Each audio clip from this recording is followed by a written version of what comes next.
What's good, everybody? Welcome into another episode of Get Defensive Sports Network I-80 Football Show. Y'all thought I forgot. I actually did that on purpose this time. Oh, is that what it was? That's No, what it was? I swear this time I did it on purpose. I don't be lying. I do be messing it up. This time I did it on purpose. That's why it was so long. Bet. Yeah. You know, at this point, it's becoming a trend that I fuck up the name of my show. Like, no, this time, this time it was real. As always, I'm your host, Jordan. I'm here with my co-host, Dante. Yes, sir. How you doing, man? Man, I'm all right. It's a day. I get paid tomorrow, which is I got paid nice. today. See, look, blessed. That's always nice. And then paid every bill. So I don't really. You know, it do be like that. It do be like that. I literally like counted up how much money I'm spending this literally, and it's crazy how it worked out from July 11th to August 12th, just on other people's weddings, and I'm not gonna see this paycheck. Like, when you add in bills and then what I'm paying for other people's weddings and like the bachelor trip, I'm not gonna see this paycheck at all. But you know what? It be like that sometimes. It do. You gotta, you gotta support your people. Yeah. You know, we ball. There'll be I another don't paycheck. There'll be another. look. I don't know about ball, but we do we make it work. I think We power through. You know. There we go. There we go. We power through. That is what we do. The best we can. How you living? How was it just regular wrestling? Just Friday night? Yeah. Friday Night SmackDown. That was it wasn't too bad. It was funny.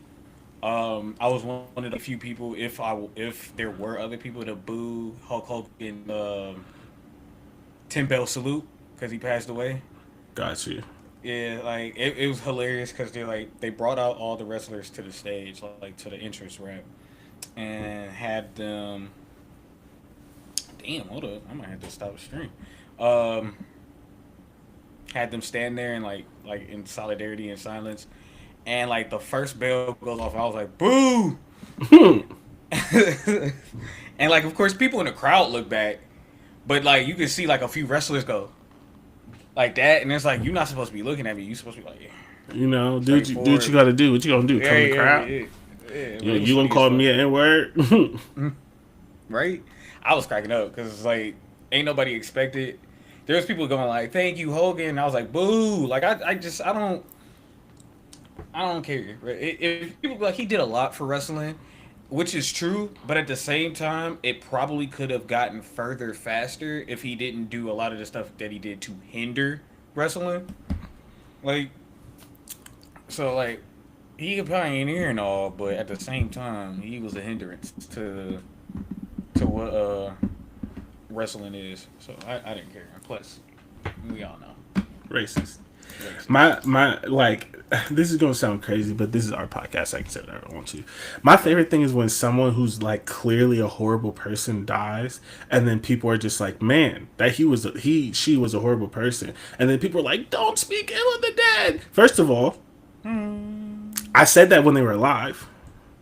Them dying don't mean I'm not gonna say it, and also dying doesn't erase your life. Like dying, don't like it's not a clean slate. Like they Like we died just a gonna terrible forget. person.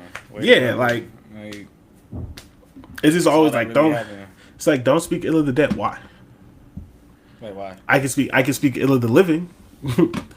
Like they were a horrible person alive and now they're dead. A horrible person. Like Crazy. Like I mean, shout out to the family. I know they sad, but I don't know him. I just know he was a terrible person. This happens all the what's her time. name? His daughter. Yeah, I had to end my stream. Oh well. His daughter. What's the word? She took herself out of his will. Listen, She didn't want to be a part of the estate. So Crazy. I mean, that has to say something, right? yeah, we're not the only one that feel that way. How about that? Yeah, shit's crazy. So yeah, I other than that, wrestling was fun.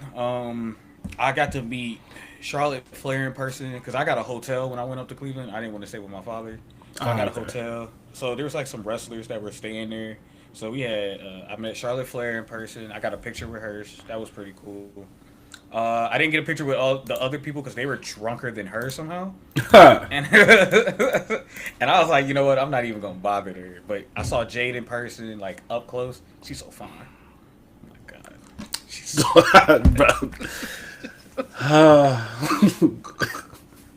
It's not even fair, dog. It's not even fair. Bruh.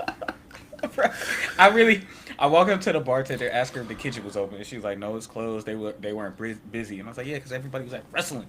Yeah. Hey, bring them back. And then I looked over and saw her like over because one of her friends was like, "Jade, you already had like 4 or 5 shots." And like I look over and I was like, "Jade."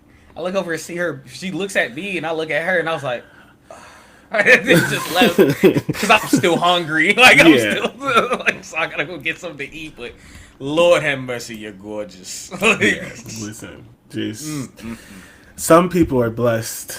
Some people are blessed. They are a lot smaller than like I expected.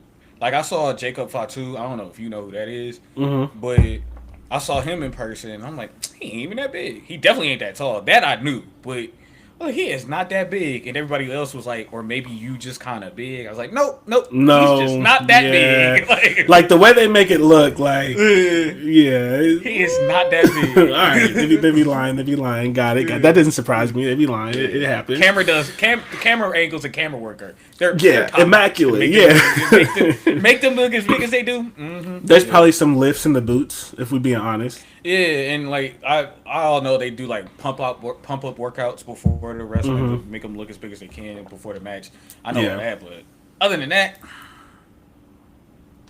lying. Got it. Like they not as some of them are. You probably like because Jay looks like she's not only toned but kind of big. And then I saw her arms. I was like, oh, you're kind of skinny for real. You just toned as hell, but you skinny for real. That's crazy. Yeah. It was fun, though. I had fun. Bought myself a belt. Spent way too much money on that. Sometimes you got to do it. Hey, man, my inner child was happy. Listen, sometimes you got to do it. See the little belt peeking out the background? Yeah. We all knew that was going to happen. Come on now. So let's lock in. We get into the show. We are, as you all know, we start our show with the traffic update. Our traffic update, we do have a couple of pieces of news, 1 or 2 things. First of all, training camps are starting both for the NFL and for college. Some people in the NFL's already like 2 weeks in. Some people are a little bit longer because as we're recording, I believe the Hall of Fame game is on. I don't ever watch that, but it's tonight. Come on in an hour. Okay, I don't ever watch that game. This is a good one. Detroit Chargers? That should be a good game. Ain't nobody gonna play. But ain't nobody gonna play. Nobody's gonna play. Right? I only ever watch if there's like a rookie quarterback that I'm interested in. Like I think I watched like CJ Stroud's preseason games and stuff like that. But like in general, like nah. Detroit, Jared Goff's not playing. Like, what are we talking about? Probably. So we gonna figure out who their backup quarterback is. We're gonna be like, oh, that's who they got, or who is that? So, but training camps have started, and they've started for college now as well. Maybe not everyone, but a lot of colleges have started. Ohio State started today. So as we go throughout the weekend, Penn State and Michigan also started. Yeah, I think they started earlier in the week though. Yeah, so like as we go through the weekend, some like by the next time we record, everybody will be at least a couple of days, if not a week, into their fall camp. So football is literally around the corner. Football here. We got a game it's literally in an hour. This is not a game. This is not a real game. I won't give you that. Damn. Speaking of football, especially in the NFL, if this was an NFL show, we would have much more NFL news because a bunch of people are signing contracts and doing all these things. But I don't want to talk about that. You start talking about money too much, it sounds like you pocket watching.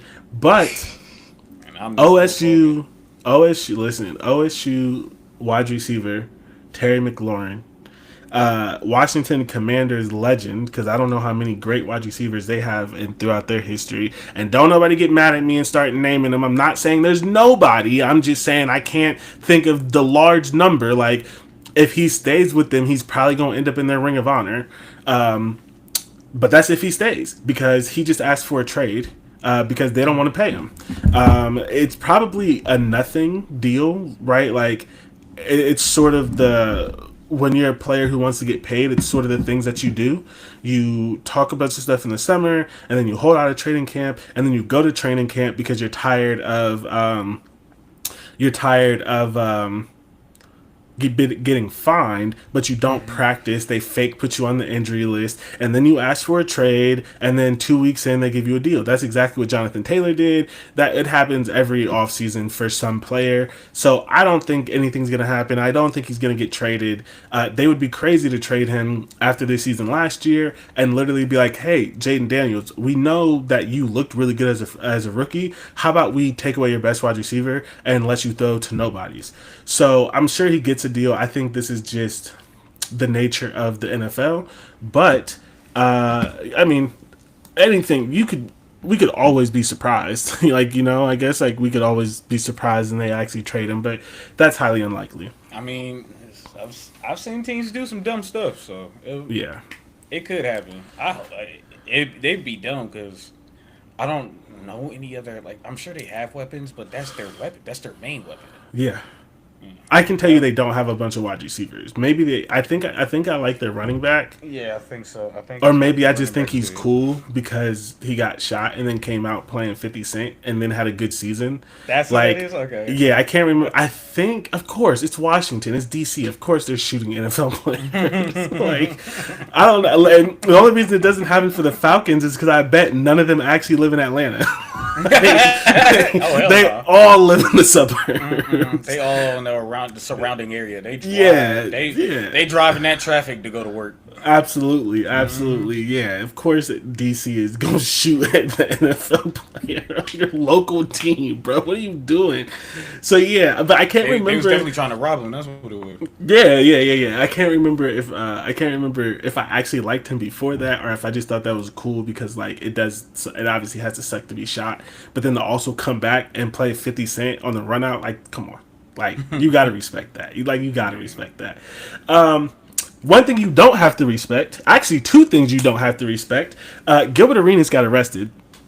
Supposedly he's already out on bail or yeah. And he's denying it. So here's the thing. When I saw that he got arrested for gambling, I'm like, dummy, like what are you talking about? And then they said it's for running illegal poker games, which I'm gonna put myself out here. I didn't know that was illegal. Like you can't run a poker game in your house. Cause like okay, so he's a former athlete. When I think gambling, I'm thinking he was like gambling on basketball games. No, so, he was like, you know what I'm saying? When they said poker, I'm like, you can't just put a poker table in your house. Look, so you can, but you can't, right? Okay. Like what he was doing is gambling thousands, they're gambling thousands to probably millions of dollars. So no, you can't do that because that means the government ain't getting their cut. That's the problem. That's the problem. The mob, the mafia wants their piece. Yeah. So but arrest them. If me and you was to set up poker and we're gambling maybe a couple hundred, they don't care. But thousands to a couple mil, what the hell is you doing here? He rich. So he's first of all, I'm not defending him. I just didn't know that specifically was illegal because it's just like he rich. All his friends rich. So if they want to put up rich people numbers, that's illegal. There has to be more to it, right? Like, or is it literally just the government's not getting no money? That's how you get investigated for it because like. I don't think it's legal to gamble in LA, which I think that's where that happened. I don't think it's legal to gamble. So any form of gambling is technically illegal. Like if we were in LA and I was like, I bet you can't beat me in a race, that's technically illegal. But it's not like, what's the word? It's not so egregious that I would get arrested for it. But if you run an illegal poker stuff and there's millions of dollars being bet on, and you got a whole sign that says Arenas Poker Club, that's why I don't believe him when he said he ain't know nothing about it. He was just renting out the spot. It's your sign. It has your silhouette, your jersey number, and your last name. Like, I don't know. I thought it was hilarious because he Yeah. definitely he got arrested and was out the next day. They gave him whatever bill they gave him. He talked. I think it was he paid Bill. I think it was 200,000. Man, nah, that nigga talked. Oh, so yeah. This is not even with his friends. These are just like people, including they're Yes. saying one of them is Israeli gangster. So he was Yes. gambling. Yes. Crazy. Yes. You can't be doing that. They can get 5 years, a maximum 5 years in federal prison for each count. He's rich. He's not going to go to jail, but like that would be He crazy if they put him in might. jail. He might. I don't know. Honestly, that would be Somebody that like might. listen. I'm not good with Arena's favorite person. I really just don't care about him that much. But that would be crazy, all the things that he's gone through in the last year for him to end up in jail. Like his son was a high recruit, gets into a car accident, almost dies, and then he gets healthy. He goes to like summer workouts. I think he just got injured again, so I think he might be out for the year or something. And who knows if he was going to be a one and done player, but like, a lot of injuries and things happening to his son right now. And then following up that, for you to get arrested and go to jail for up to 5 years, that's a tough year for the And the, Arenas family. yeah, and he's been doing this since like 2020, 2021. Ah. Yeah, That like this been sounds going like on. some pandemic stuff. Just like, yeah, we need to get together, and then you start running into some circles, and now you really running a business on the side. Yeah. I watched a video on it, and they said, remember that Paul Pierce video when he had them girls. The one girl was like on the ground twerking, and the other one was giving him a massage, and he was like on I think IG so, Live. yeah. Yeah. So that happened in 2021, and he was playing poker in LA in somebody's house. Mm. I don't know Gil personally, but he seems like someone that would have a house full of strippers. Oh yeah, there was yes. Oh, if you Yeah, read, if you, yeah. you gotta read it. You gotta read it. They had girls Which one? there. Which one are you reading? I just put up the USA Today one. They don't talk bro, nothing about women. Oh, I don't I'm know. not reading the right one. Yeah, there. Oh there was- no! I'm sorry. I just didn't read it. I didn't read Yeah. it. Gershman hired young women who, in exchange for tips, served drinks, provided massages, and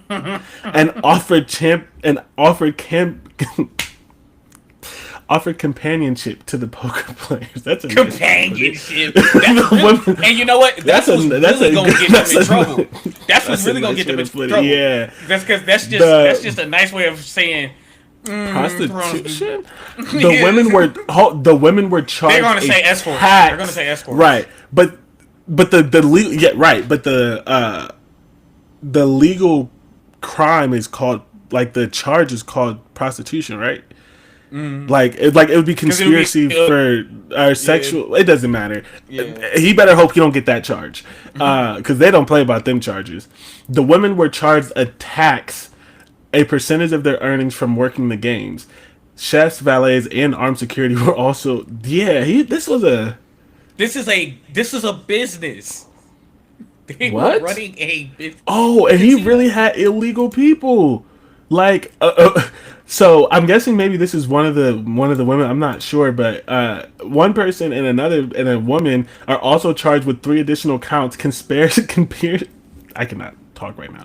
Conspiracy to commit marriage fraud, What? and making a false statement on an immigration document. So one of the people was trying to get married so he could get It was the Israeli gangster. The Israeli gangster got charged with marriage fraud. He was trying to get married so He was trying to get a green card. Yeah. What? Who are you hanging out with? What are you?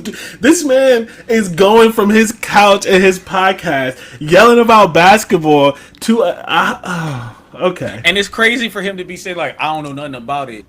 Bro, it was your house it's your Come mansion. on, He said, I just man. rented it out. So you renting it out to people and don't know what's going on in your own place. You ain't got cameras, nothing in your own place to let you know what's going on there. And then again, I just said, I believe that.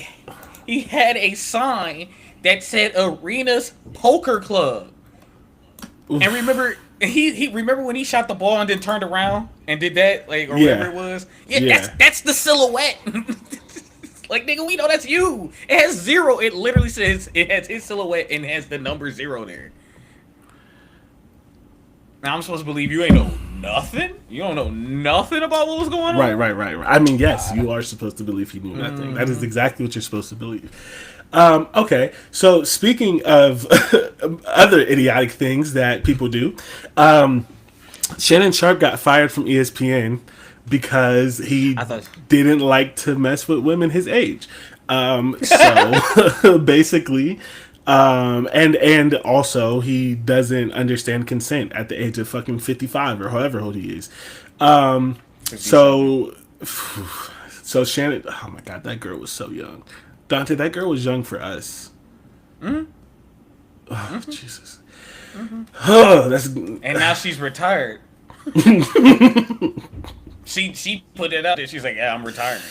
Like, from what? oh what my god. We all know what she was doing, but no, she's an OnlyFans model. Yeah. Yeah, we all know what she was doing. Yeah. I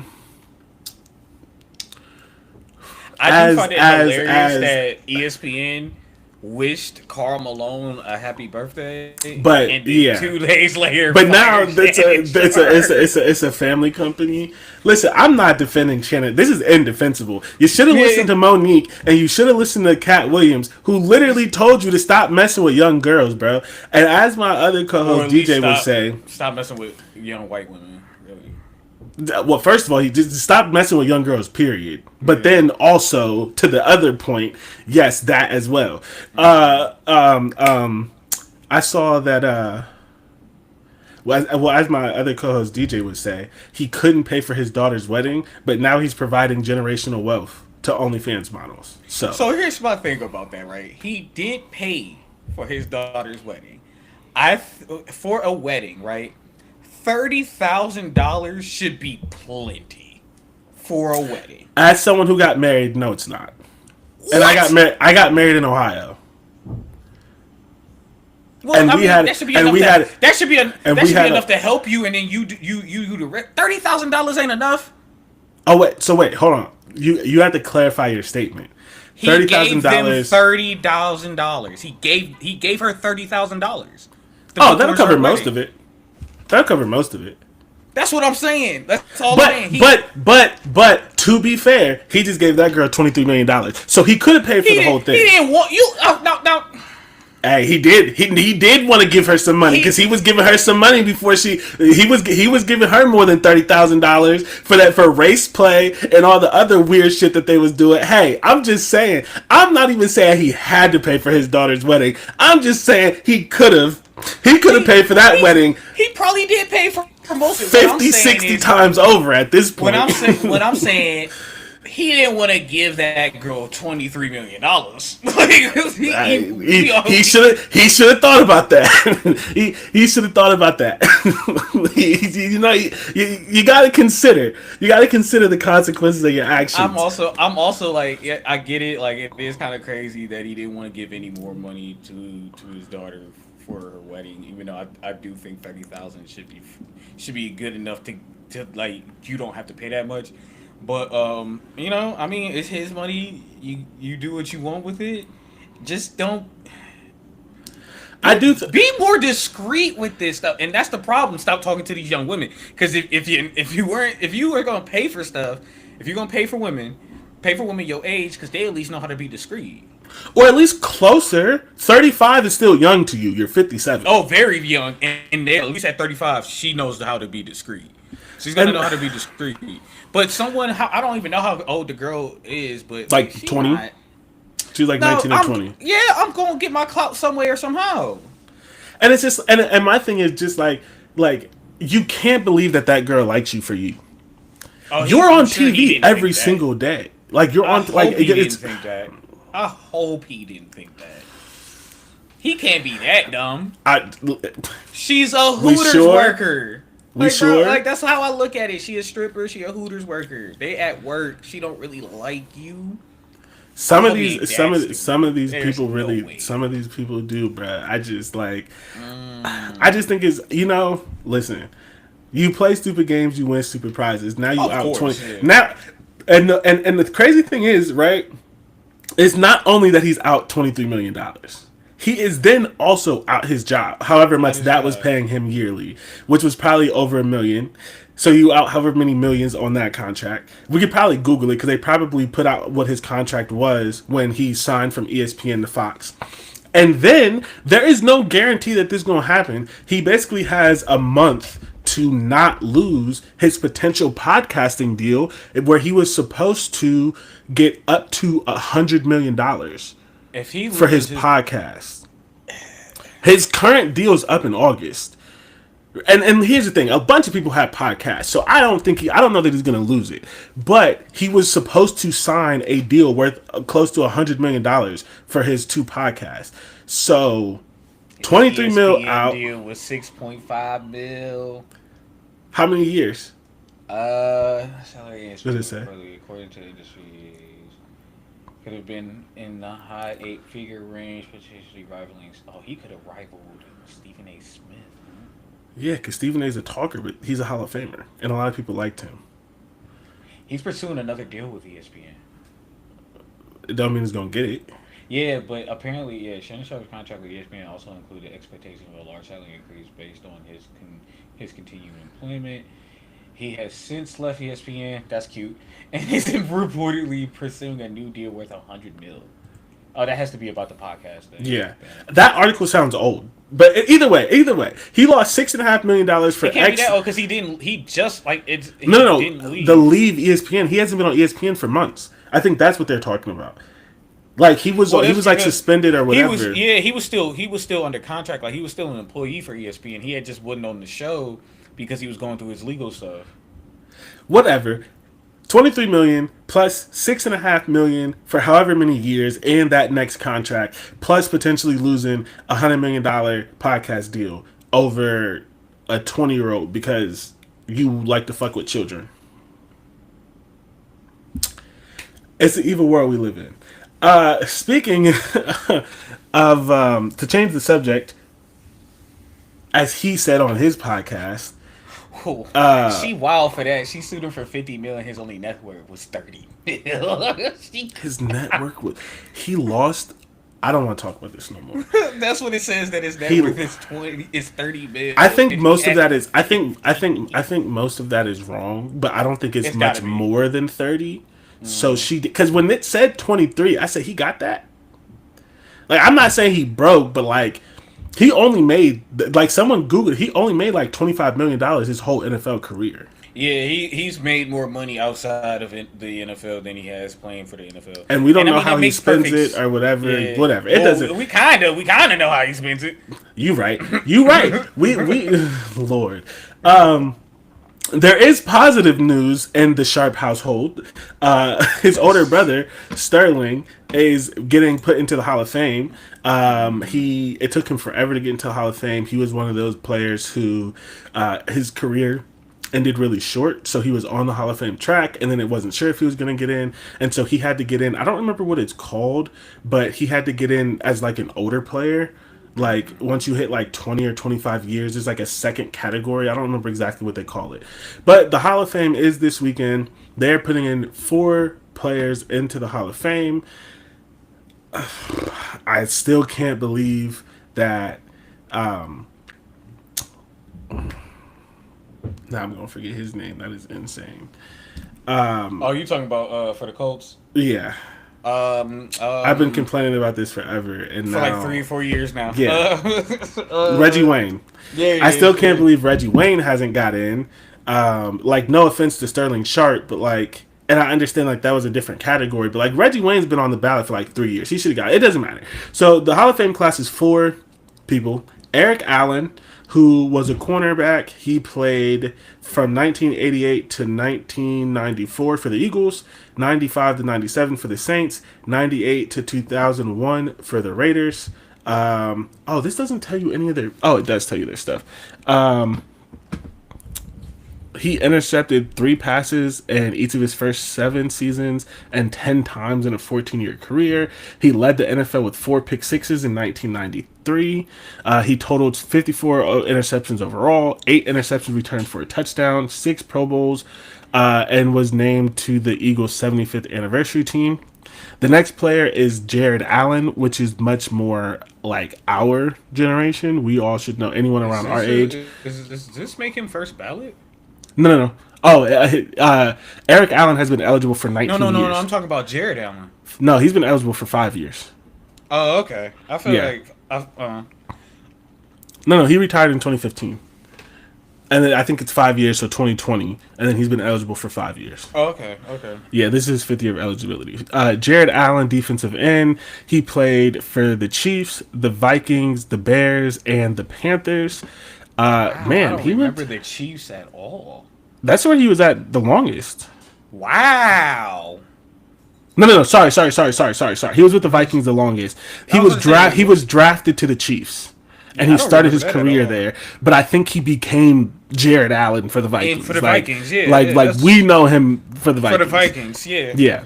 So much so that that's where I thought he only played. Like, no. I knew he played later his last couple of years, but no, he got drafted to the Chiefs. Yeah.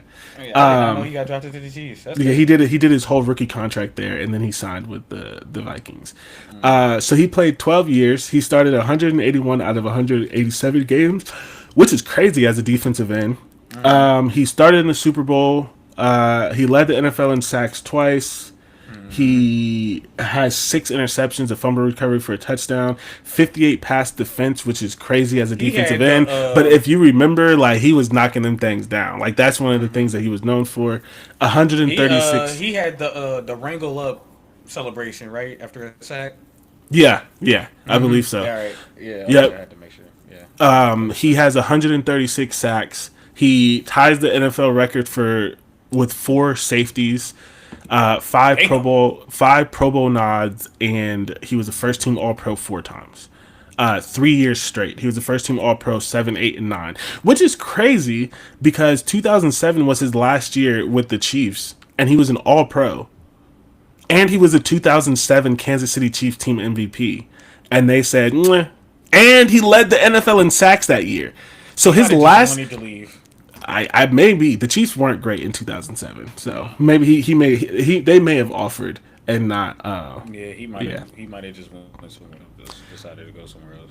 Yeah, that's true. Kent State legend Antonio Gates is next. Antonio Gates is, I think, inarguably the best basketball player ever turned football player. He is top 3 tight end all time.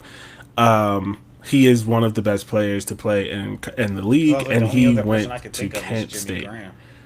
I think there's a couple, right? But Jimmy Graham's the other well-known. That's the only. I was like, that's the only one I can think of off the top. There's especially good ones. There's another one who's on the Colts, but he's not good. Mo Ali Cogs, but yeah.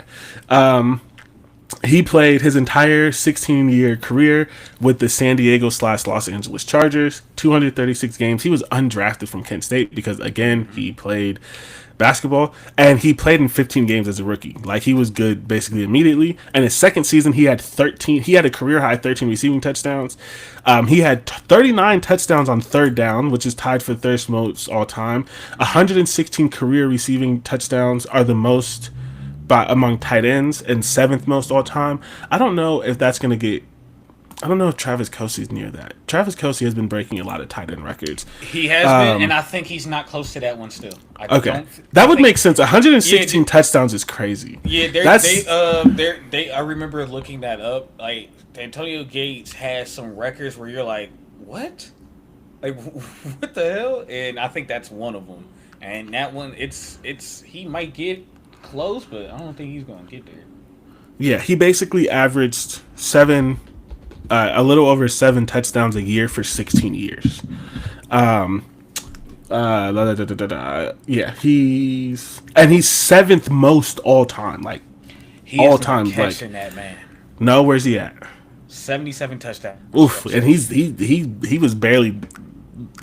was limping last year. He was not a great player last year. Yeah, he has all-time Chargers marks and receptions, yards, and touchdowns. He has 8 seasons with 8+ receiving touchdowns, the most ever by a tight end. His 21 career multi-touchdown games are also most by a tight end. And his career, oh my God, these numbers are crazy. He has 955 receptions for 11,841 yards and 116 touchdowns. 8 consecutive Pro Bowls. First team All Pro 3 times, second team twice, and he's a member of the NFL's All Decade Team of the 2000s. Ain't nobody catching Antonio Gates. I'm No. sorry, because the greatest tight end they like to say, Gronkowski, 92. Gronk has never been the greatest tight end for me. I'm sorry. No, I thought it was Antonio. I would say all the time Antonio Gates or who's the other Tony one? Gonzalez. Yeah, it's one of them two for me. Like listen, I don't know. Listen, Gronk. I'm not trying to hate on Gronk, right? Gronk's a Hall of Fame or whatever, but like it was never Gronk for me personally. It was always one of those two. And even this is disrespectful to Travis Kelce because Travis Kelce is very good, but I just can't see him as better than them, right? You know, like he's definitely. I would take Travis over Gronk, but I would still have him third behind Antonio Gates and The only close person is literally Tony Gonzalez. It's a hard, like, and we always want to do this GOAT thing, but like I can't give it to Travis. I would put Travis over Gronk. I don't care what nobody says. Like I get what Gronk was doing, but I don't care. Yeah, I still might go Tony Gonzalez. 15,000 yards, 111 touchdowns. Yeah. 111. So he's only 5 touchdowns off. He's five off. But he has 4,000 more. Yeah. Yeah. How many seasons did he play? Oh my God, from 97 to 2013. That's 16. Yeah, 16 seasons. Yeah. Oh, they both played 16. Okay, yeah, it is Tony. It's definitely Tony. It's Tony, then Antonio, then probably Travis, then I would put Travis over Gronk. Then yeah. And then Gronk. Or you know, Travis and Gronk's hard because they don't even play the same position, really. Like, they did, but they, like, whatever. Yeah. And then, but like, yeah. Jason Witten is, like, a, like, distant 5th, 6th type of guy for me. Yeah. Yeah. Sterling Sharp, the last player, wide receiver, he played 7 seasons, 112 games. His career was ended short. Holy shit, hold on. I keep forgetting. Shannon Sharp was actually... a tight end. You're right. Shannon was one of them dogs. Yeah. Hold up. All right. While you look that up, let me talk about his brother. Sterling Sharp. He led the league in single receptions with 90 in 1992 and 93. He set the NFL record for catches in the season at 108. He topped his own record with 112 the next season. He surpassed 1,000 yards 5 times in 7 seasons. He had a league-leading 1,461 yards. Again, this is in the 90s. Just saying. He averaged 91.3 yards per game. He scored the most touchdowns, 13 in the NFL in 92 and 94. At 94, he had 18. At the time of his retirement, he held 7 Packers regular season records and tied for 3 additional. He owned Green Bay's postseason records, including most points in a game against Detroit. First team All-Pro 3 times, selected to 5 Pro Bowls, a member of the NFL's All-Decade Team of the 90s. He was one of the best wide receivers in the league, and if he would have played longer, he would be on that track to be considered one of the best ever, period. I don't remember why he retired. It was some sort of either injury or health thing. Something, yeah. Like, I couldn't remember if it was an on-field injury or like a personal health thing, but he couldn't continue to play. Yeah. But one of I'm glad that he got in. Whatever legacy member, whatever it's called, I don't remember what it's called for the players 25 years out. But Shannon has always said he's the only Hall of Famer who wasn't the best football player in his family. That's gonna happen when Eli Manning is in the Hall of Fame. But that is the 4 Hall of Famers. He's not. Shannon Sharp, 10,000 yards, 62 touchdowns in his 14-year career. Yeah. I mean, he was a dog, too. And then he decided to... never mind. Okay. So, 40... His last season, he had 8 touchdowns. Man. We spent way too long on the traffic update for the fact that we have to talk about 5 teams. This is a preview show, as it is, as always. You know what it is. We are very close to the season. We are previewing the teams. We are previewing every Big Ten team. That is what we do. From my understanding, we are the only Big Ten podcast that does it like this. We also pick every single Big Ten game. which is around 168 games. And once we say it, we stick to it. There is no flip flopping. Whatever we say happens, right? We don't get on here and lie and say we knew Indiana was coming last year when we didn't know they was coming and had them ranked low, right? We don't get to do that, right? So that's not how we do it. That's not how we play it. We are we just do what we do, man. So we have 5 teams in this tier. This is the bowl eligible tier. These are the teams who we do expect to win 6 games, but we don't really expect them to sort of contend for the playoffs. The playoffs. Obviously, with the playoffs, it depends on how a lot of things go. But to really be in the playoff conversation, you at least have to win 9. And as we saw last year, nobody got in with 9. Like, there are going to definitely be years where someone gets in at 9-3 because a bunch of teams have losses, or a 9-3 team wins their conference, something like that. But if you don't touch the number 9, you're not going to be considered for the playoffs. So this is these teams that we think for sure are getting in to a bowl game, but are not really playoff contenders. We have 5 teams in here as well. This one was a little weird, just because of how we because we do this separately, but our teams were roughly the same. So the 5 teams that we have in this tier that we're going to talk about today: Minnesota, Michigan State, Rutgers, Iowa, and USC. So let's start with Minnesota, the team that keeps have them up right now. Yeah, the team that constantly breaks my heart. Minnesota is, of course, led by PJ Fleck. Minnesota is just a weird team, right? Minnesota is a team that you should be happy with, right? They have been to a bowl game 4 straight years.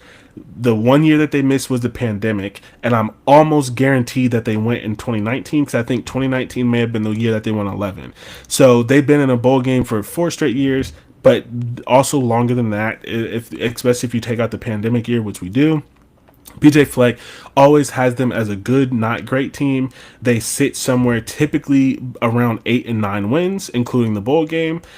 They've won their last 4 bowl games, so they do well when they go outside the Big Ten. They've beaten West Virginia, Syracuse, Bowling Green, and Virginia Tech, so they do well outside of the Big Ten, as we just said. They're just a consistent team. They're a team. They had a bowl game against Bowling Green. Yeah, last year. They sorry, 2023, not last year. Okay. We're in 2025 now, 2023. Because in 2023, they were 5-7, and they were one of the 5-7 teams that got in. Yeah. And then Bowling Green ended up being their 6th win, so they ended up going 6-7. So that was the worst year that they've had recently. Last year they won 7 games, and before the bowl game ended up 8-5.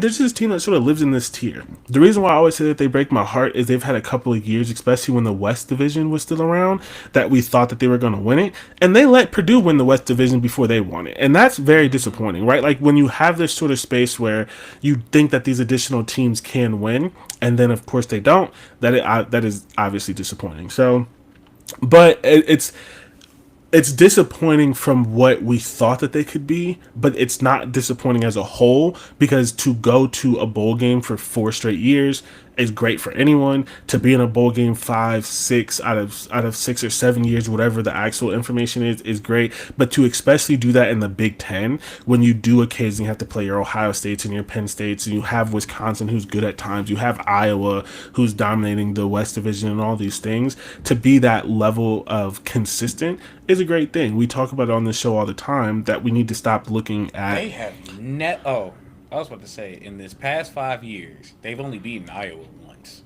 Yes, which, literally the 2 years we thought that there were 2 years that they could have won the West, and they needed to beat Iowa to do it, and they lost both of the games. So Iowa has been their Achilles heel for sure. And then they beat Iowa the year that it doesn't matter. Like, they win 5 games, and that's the year that they beat Iowa.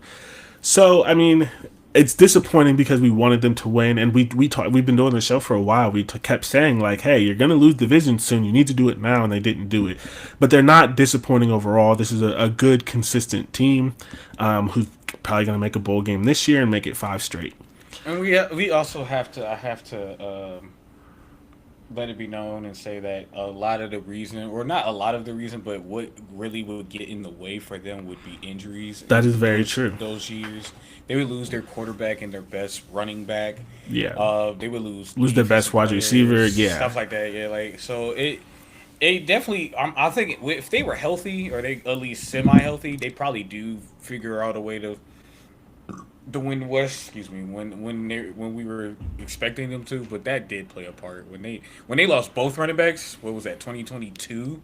I think they had lost both running backs to injury, and Yeah. it was like in the middle of the season. Then they lost their But then, quarterback. but then I think they found the running back they have now, Darius Taylor. Yeah, but they also lost their quarterback the week after they lost both Yeah, running so backs. it is Yeah, very they I don't know they need to there's I don't know if it's the probably training they need to staff, practice more. strength and conditioning, whatever it is, they They need do to practice more. have weird injuries to their best players all the time.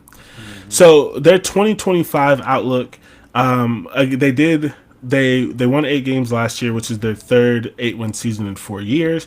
But doing that, they won 7 one-score finishes. So that is sort of hard to do. They do need to be a little bit better this year. They for the and this is a very weird Minnesota thing, which also like makes it more sort of honorable and recognizable that they keep going to a bowl game. They've lost their defensive coordinator for the third straight season. Damn. Third straight season. Last year's defense, they've always had a good defense. Like that, their defense has been so good that they keep losing it. So last year, their defensive coordinator was Corey Heatherman. He was poached by Miami with and this is the one thing about Minnesota and why I think they'll never actually be better is because they can't pay anybody, which is why they keep losing their defensive coordinator. So they lost their defensive coordinator Heatherman to Miami. He was offered a significant pay increase. Last Kirk Shiraka was the first one. He left to go to Michigan, to go to Rutgers, and then Joe Rossi was the defensive coordinator in 2023. He then left to go to Michigan State, and then they had Corey Heatherman. He now just left to go to Miami. They are all technically horizontal moves, right? Lateral moves, but in all of them, they got more money, including the two teams in the Big Ten. So Minnesota does need to sort of pay more if they're going to do anything, honestly. So we'll see. We'll see if they can hit on their fourth defensive coordinator. And I think they're all been promoted. At least like multiple of them have been promoted from inside the staff as well. So they are developing these defensive coordinators, but they're not paying them to keep them. To stay. They're probably okay, and that makes sense then. Like they're probably thinking you grew through us, we developed you, we should get a home field or a home discount. And And they're they, like, nah, I'm trying to get paid, which I can understand that.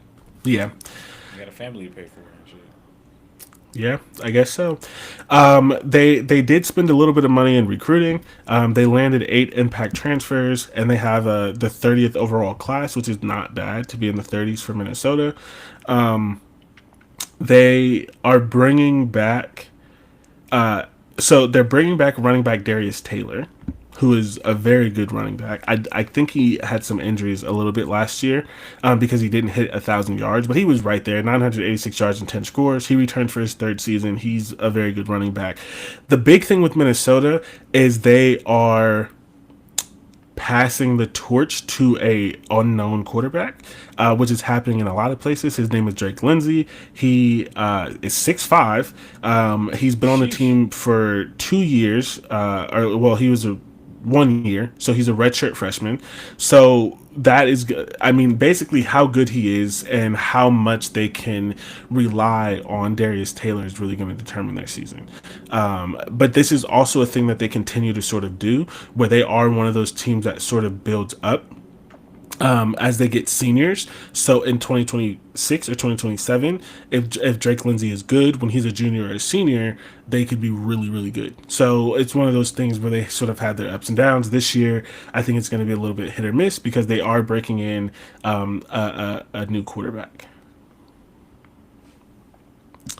They Ooh, that also, defense was good last yeah, that's why they don't got a defensive coordinator no more. year. Yeah, that explains it. Good Yeah. lord. They lost both of their wide receivers. They also lose three longtime starters. One was a first round pick or a high second round pick in Ariante Ursary. And then they lost right tackle Philip Daniels, who transferred to Ohio State, which is funny because he transferred to Ohio State and he's not going to start at Ohio State. So they lost four offensive linemen. But they typically have a decent offensive line, although I don't think it was the best last year. But that's one of those things where you sort of hope that they do well, but at the same time, there's the potential that they have five new starters.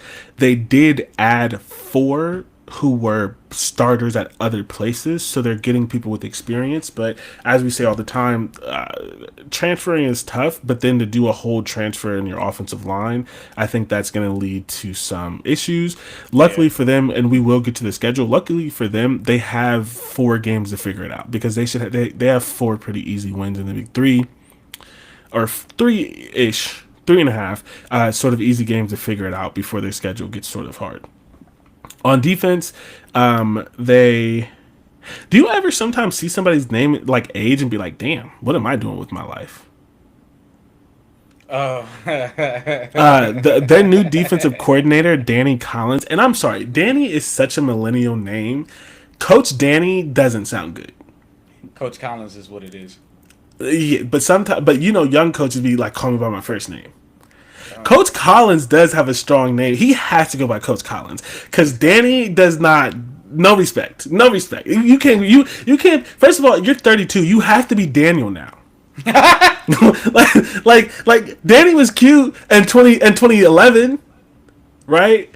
Your wife can still call you Danny. You cannot be 32 going around. It's Daniel. Oh, it is. God. It is. Your name is God. Daniel Collins. Grown ass man going by Danny. Grow up. Crazy. Grow up, wow. Daniel. Wow. Daniel. Anyways, I'm hating a little bit. You never know. He might be named after his father. He might not like it. So he goes by Danny. You never know. No, grow up. Go by your middle name. Go by your middle name. What are we talking about? So the new defensive coordinator is Danny Collins. He's been on the staff since 2012. Which literally means he's been on their staff since he was 21, 20 years old. I think he was a student assistant, which is what I did. Yeah. I think he was a student assistant, and then he just followed the coach. So that's also why I'm hating, because this was 19, this was my life. This is what I thought I was going to do, and then I realized that coaching was. I didn't have 13 years to make $50,000 before I finally got a good job. So, but I mean, it worked out for him. Shout out to Daniel. Shout out to Daniel. Corey Heatherman is in South Florida, but he's been on this staff again since 2012 with 3 defensive coordinators. The biggest thing is obviously, can he do it? Can he call plays? But he has. I think he's been with enough good coaches that I think it's fair to say he's going to be decent. But you do never know, especially in that first year. So I just Googled Danny. That's a Danny. He looks like a Danny? That's a Danny. All right. Yeah, he looks like it. His picture is like. But here's the thing: if he looks like a Danny, his players absolutely call him Danny. Oh, probably. Well, I mean, he's been there since he was a child. They probably. Yeah. He probably can't even get it like that. They promoted him because nobody's gonna want to hire Danny. Until he's not gonna get a serious job until he goes by Daniel. That's funny because you know what's funny? Danny Amendola is still being called Danny Amendola. Yeah, but he's like 5'5". I don't understand the correlation. Because when you're 5'5", it's look at Danny, look at little Danny. I'm sorry, he was a great football player. But he's like 5'5". You know what I mean? It was like oh look at little Danny. Tom Brady's throwing to Danny. Like that's how it was. Like he was a dog. Like he was such a dog. I'm not saying he wasn't, but like. He was 5'11". Why did I think he was 5'5"? If it says 5'11", then he was definitely 5'10".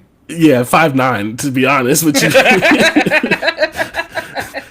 He's listed at 5'11", 188. So he's 5'9", 175 pounds. Got it. Yeah, that's a Danny. 5'9", 175 pounds. You can be Danny. You can be whatever. Yeah, that's Danny. Like, oh, look at Danny. Let me stop. I'm disrespecting Oh, people. he I don't just got no turned reason 32. to do that.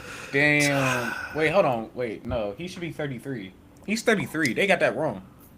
Maybe 92 is 92. when's his birthday? May. Yeah, he's 33. Oh, he probably wrote this before because you got to get it to production. He probably wrote Yeah. this page before he turned 33. So he's 33. Um, That's what I was looking for that whole time. yeah, the defense helps. It helps when you have Coy Parrish, who is an amazing player. He's from Minnesota. He should have been at Ohio State. He may have even started at Ohio State as a freshman. He's that good. But he wouldn't have started, but he would have played a lot, and he would be our starting safety now next to Caleb Downs. But he's a very good player. He led the league with 5 interceptions and added huge punch returns, and he didn't even start the whole season. Like he's scary. He's also because it's a video game. He transferred from Minnesota, so he's on my team in the college football video game. He saved a couple great interceptions. I'm a big fan of Coy Paris, and I'm hoping as a junior he leaves. And comes to Ohio State. They did lose 2 good players in Ja Joyner and Danny Strigow. Ultimately, this is a transition year. This is a long way to say that this is a transition year. This is a year where they have some young players. They have a freshman quarterback. They have a true sophomore leading their defense. They do have Darius Taylor, who is an older guy, but they're replacing their entire offensive line. This is going to be the year that they make their money, right? This is the year that the coaches make their money. They're getting a new defensive coordinator. This is going to be a transition year, but I do think Minnesota, and this is something we've said for a while, I think Minnesota has reached a point where I'm always going to give them 6 wins. And I mean, unless their schedule's god awful, but like I believe that they're going to get to 6 wins until they don't. You know what I mean? Like they didn't last year. 2 years ago, they did go 5-7. They had a harder schedule that year, I believe, but we'll see, right? But I'm going to predict the 6 until proven otherwise, and their schedule's not awful this year. Any final thoughts on Minnesota before we do the schedule? Nah, I'm done giving them hope, like you said, or giving them. At this point, it's too steep for them unless they just come out of nowhere like Indiana. But it's too steep for them to be what we were hoping they would be a few years ago. So I can't see them getting under 6 wins as long as they keep up a defense like they've had the past 5 years, really. So, it seems like that's just normal for them, even though they lose a coach. Crazy. So to go through the schedule, they start out with Buffalo, Northwestern State, and Cal. We both have that as 3 wins, and then they have a bye week. So that is essentially they get 4 weeks to kind of figure out the quarterback, figure out the offensive line, figure out the defense. That's going to help them, and that I also think this is part of the reason I'm giving them the 6 wins, because they do have some time to sort of figure out what they want to do. So that is good for them. Then they play Rutgers. That is a toss-up game. We both have a loss. Why a loss to Rutgers? Because they're evenly matched in my eyes. I think Rutgers, they're about the same type of team, and they could win that game or lose that game.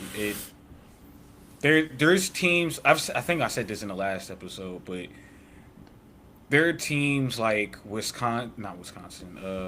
Michigan State, Minnesota, and I'd have to throw in Rutgers that are just around the same to me, where they play each other, and I couldn't really give you an answer of who would win and who would lose. Yeah, I agree with that. I think I'm going with Rutgers this time because they're a little bit further, right? Mm-hmm. They took Minnesota's quarterback. They took Minnesota's defensive coordinator. They have a little bit longer, and again, Minnesota's in that transition. Rutgers should be a little bit further. They're not going to be great this year, but they should be a little bit further. We both have a loss at Ohio State, of course. Beating Purdue, of course, because Purdue's going to be one of the worst teams. A loss at Nebraska, and then you have them beating Iowa. I have them losing. And then we both have them losing to Michigan State, which I think is interesting because Michigan State is another one of those ones that they could win, Yeah. and that would maybe get them 7-5. Or if they lose a game, they have multiple sort of up in the air games. Like Yeah. realistically, they could go to 8-4, right? Like they could Yep. beat Rutgers and they could beat Wisconsin or like shock in Iowa and get to eight Yeah. wins. But I just think that that's hard to predict with their schedule and with their so much rebuilding. After Michigan State, they have a bye, and then they go at Oregon. And that's a Loss. tough one. That's a tough one for Minnesota to Yeah, have to do to go to Oregon. even coming off a bye, but like Yeah. going and it's a night game. It's gonna be 9 p.m. Eastern. Yeah, that one's gonna be tough. You know, Oregon gonna come out with a sick little uniform or whatever for the Yeah, night game. absolutely, So, absolutely. it's gonna be a tough one. Oh, it's a Friday night game too. Ooh. Yeah, that's nice. That's a Friday night game. And then they finish it with Northwestern and Wisconsin. We both have a win for Northwestern. You have a loss for Wisconsin. I have a win, and we both have them at 6-6. Again, they could go 7-5. They could go 8-4, but they also could could go go in 5-7. 5-7. Yeah, Yeah, like this. It's very much going to be. I think these first 3-4 weeks with the bye are so important for them because they have so much to sort of overcome. But I think this all builds for next year, which I do think is a positive for them. If they can get out of this year at 6-6, that's a win. Yeah, and especially 7-6 and win your bowl game. Yeah, 7-6 with a win, Which is and so far what they do. They win their bowl yeah, games. I mean they've won 4 straight, so winning their 5th straight bowl game is definitely not out of Possible. not out of order. Yep. So next, let's go to Michigan State.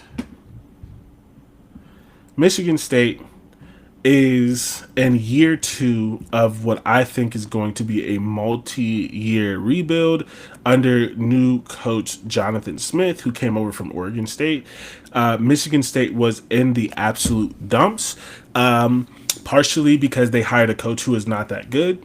I do love when black men fail upwards. We don't get that opportunity a lot, but he never should have gotten that job because he was never a good coach. And then he put them in a worse place because he couldn't recruit. And then he embarrassed them because he decided to make advances to a woman who was on campus talking about sexual harassment. It's just the irony is just crazy. It's insane. That'll And be he a had story I'll never forget. no, never. And he doesn't have a job yet. Like he's not. I don't even think he's a position coach anywhere. Like, Which which is I mean, he crazy has 'cause, enough like- money, but like, that's just embarrassing. The woman known across the country as someone who was sexually assaulted or raped by a football player, and then made it a thing to go to advocate for these women, to go and talk to these players about consent. And you invite her to talk to your players about consent. You do this whole partnership. You have these T-shirts on.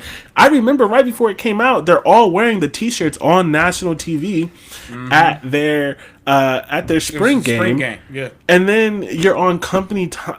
Just, I'm so disappointed in him. So Jonathan Smith comes in, but it's a tough rebuild. Jonathan Smith brings in some good coaches. I think he's a good coach. He brings a quarterback with him, Aiden Childs, who I'm a big fan of, but he's very much one of those college quarterbacks that is always like, no, yes, no. Like he's gonna break 6 tackles, run for 50 yards, and then fumble. And then he's going to throw the most beautiful pass you've ever seen for an 80-yard touchdown. It's very up and down, and he was even more so last year in his first year starting. You do have to hope that he gets better, but I think in his entire career, I think he's probably just going to be one of those players who sort of is high variance. Think of like a Johnny Manziel who's not gonna get drafted number 1 because he never should have got drafted number 1. Think of think of any really fun college quarterback that you're like, he's not gonna go to the league, but I love to watch him play. I think Aiden Childs sort of fits in there. But again, they were down in the dumps, so I think that this is another sort of transition season for them, where hopefully they are better than last year, where they only won 5 games. The year before that, they won 4. The year before that, they won 5. So they haven't been to a bowl game since 2021, when they had that miraculous season where they won It was 11 like games. 11 games. Yeah. Yeah, behind Kenneth Walker the third. Kenneth Walker the third. That's crazy that ever happened. They then gave him a 10-year contract, and he lost it immediately because he can't keep his hands to himself. It took 1 year. 1 year. Literally 1 year. So they haven't been to a bowl game in 3 years. So getting to a bowl game this year would, of course, be progress. If they win the bowl game, end up at 7-6 or whatever that is, that'd be big for them. But I do think that I don't think that they have the easiest schedule, which doesn't help them. But yeah, so let's talk about Michigan State. First of all, Michigan. I really enjoy watching Aiden Childs play. Like the way I feel like the way I talk about him doesn't match how he actually is on the field because I talk so like glowing. I just find him fun to watch, and I really hope that he gets it together because I do think that he could be really good. They also have he was a former 5-star. They also have a really, really, really good wide receiver in Nick Marsh, and they were able to keep him. I think it's partially because he's best friends with Aiden Childs, but he's a wide receiver that could have walked on anywhere. I think Ohio State doesn't take transfer wide receivers, but there's a chance they would have at least talked to him. He definitely would have gone to Penn State. Texas would have taken him. Alabama, Oregon, like maybe everyone but Ohio State, because Ohio State can't accept too many transfers when you have 6 5-stars waiting and they want to play. Also, maybe not Oregon. They don't have the stable, but they had a couple. No, Oregon would have taken. There's 134 teams. He would have went to 130 of them. Like they all would have accepted him. He's pretty nice. I do really do like him. He was also a true freshman, so they have him for 2 more years as long as they can keep him. They signed the number 28 transfer class.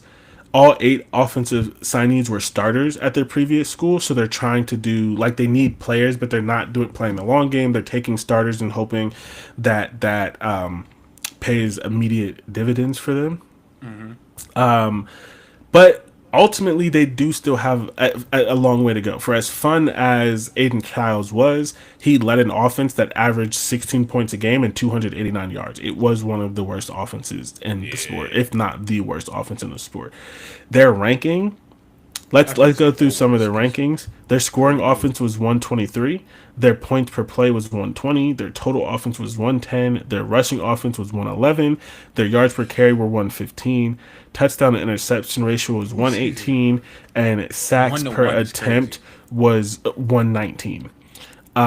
So tough. Not a very good offense. Luckily, a good thing is that it's really mostly just up from here. Yes. And with second year, with both the receiver and the quarterback having another year, having that full year under their belt and going into the second year, it should not skyrocket up, but it should get better. I would say like from 123 for scoring offense to maybe 90. Yeah, that'd be a boost for them. It's a 30. It's a big jump. So right. Yeah, Nick Marsh set receiving records for receiving yards and reception by a freshman, and then they also have tight end Jack Velling.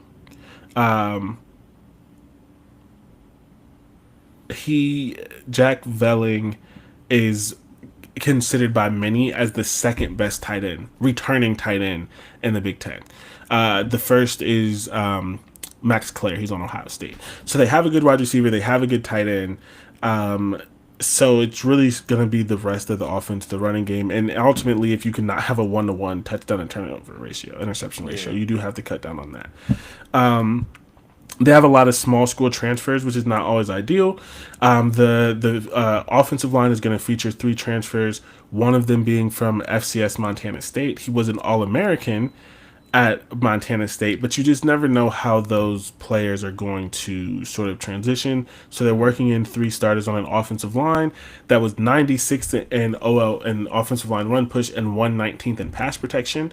That has to get better, right? Like he's partially throwing these interceptions because he just doesn't have time.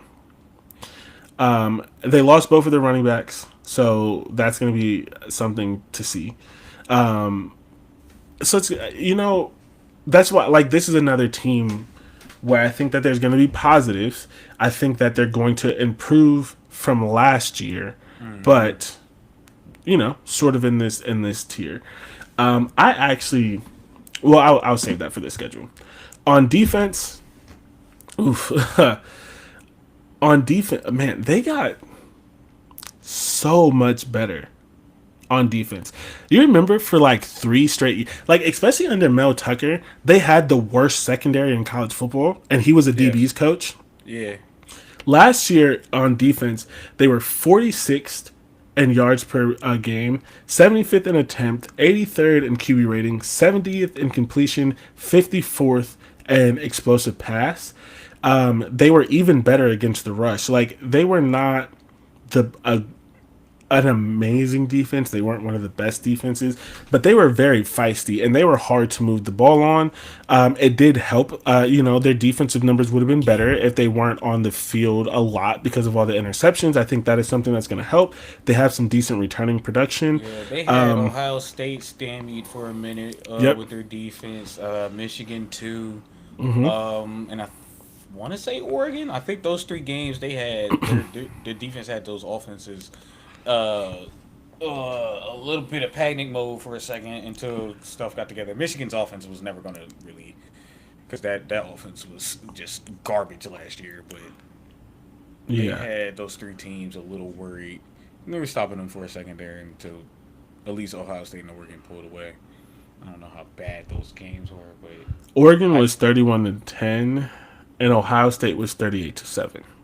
I do remember Ohio State struggling for like the first 3 or 4 drives though And then he on started, offense. handing us the ball, which Yep, helps. yep, yep. Yeah. So they are bringing back both their safeties, which is great. They're losing their corners, but they brought in 3 corners in the transfer portal. But the biggest sort of loss on their defense, the hardest thing, is they're losing a lot of players in their front seven. They had really good linebackers, really good defensive linemen. One of those really good defensive linemen went to Oregon last year, Derek Harmon, and then became a first round pick. He was on this team. That Is was that two our years ago, pick? of course. Yeah, Derek Harmon was on Michigan Okay. State before that. Yeah, Yeah, yeah, yeah. and that's why I was so happy for him because I was like, I mean, I hated that he went to Oregon, but like, I mean, he got to win finally and then become a first round pick. So, Yeah. they lost both of their starting linebackers and three defensive linemen. Cal Holiday and Jordan Turner were both all league linebackers, and so now it's going to be on their backups. Yeah, I think that this is another rebuilding year, but they're also not helped by the schedule. So I Yeah. think this is one of those ones where it's similar to last year, right? Everyone gets a little bit better. The wide receiver is better. The quarterback, less interceptions. The offensive line sort of gels. You scare a couple teams. Maybe you upset one, maybe you don't. And you really build for the next year where hopefully you have a better schedule. They play 7 of the top 10 teams Yes, they do. in the Big Ten. And they have Boston College and Hmm. the non-con. Like, it's it's tough. Like, this is a moral victories team, and I know not everyone loves that, but unfortunately, this is going to be a moral victories team. Like that's just sort of what that is. So, Yeah. any other thoughts on Michigan The State? only thing I would have to say is that I think out of this group of teams that we're talking about, Michigan State or I don't want to give a spoiler to one of the other teams, but Michigan State and one of those teams out in on the West Coast. Oh, I already Um, said with all the teams that we were talking oh about. yeah. So Then yeah, the USC or Michigan State probably going to be the worst teams out of this bunch. Um, just coming into it because you talk about rebuild. Michigan State's rebuilding, and USC has really just been mid tier since Lincoln Riley got there, and even probably before then. So I think those 2 teams. I think Michigan State will be decent, but it's going to be probably one of the worst teams out of this bunch. yeah, for sure. All right, let's do the schedule. Oh yeah, let's get it. Michigan State's schedule. As we said, they have 7 of the top Big Ten teams. It is not beautiful for them. They're starting the season on Friday against Western Michigan. We both have that as a win. Then they play Boston College. that is a, this is a team they could upset, especially because they're playing at home. I don't think that they will, though, unfortunately. But I mean, this is just sort of a tough game in the non-con. So we have that as a loss. Then they play Youngstown State. We have that as a win. Then they go to USC, but we do have both of them beating USC, which is interesting. Let me make sure that that's right. No, we got an L for USC. Sorry, yeah. I'm like, that doesn't sound right. We have But them losing. I could easily, if we get to the game and the next time we talk, like we come into podcast and we're talking about Michigan State USC and we go Michigan State won that game, wouldn't be surprised in the slightest. Yeah, no. Wouldn't surprise me at all. Yeah. So we both have a loss there. Then they have a bye week. Then they play at Nebraska again, playing these teams that are just a little bit higher than them, and this sort of. And this is sort of where they're at. Yeah, they're ahead of them and a better quarterback. But I mean, Aiden Childs was the second best, first year starter. He has some things going for him. As I've said, I'm not a big fan of him. So we have them losing to Nebraska, beating UCLA, losing to Indiana. You have them beating their rival Michigan. I have them losing. Do you want to talk about why they're beating Michigan? I don't think Michigan's offense is going to be good enough this year still to be. I think I'll say it like this. I don't think Michigan's offense is going to put up enough points to where they could easily win this game for them. So if I think it's a close game, I think Michigan State pulls off the win because Michigan's quarterback will probably be Aiden Childs this year. Where he'll throw something or give the ball away that'll give Michigan State the win. And Michigan State will probably win the game 3 points, 17-14, something like that. Yeah, I could definitely see that. That's definitely in the range of outcomes. Yeah, I mean, just the way the number of teams work out, Michigan is not in this tier, but they're not much above it. Right, yeah. So I'm not very high on Michigan. We'll talk about that next week. So you have a win, I have a loss. They play at Minnesota. We both have a win. Then they have a bye week, and then they go into a tough 2-game stretch. They play Penn State, and then they play at Iowa. Those are 2 losses, and then they end the season with Maryland. I have them at 5-7. You have them at 6-6, and it's just.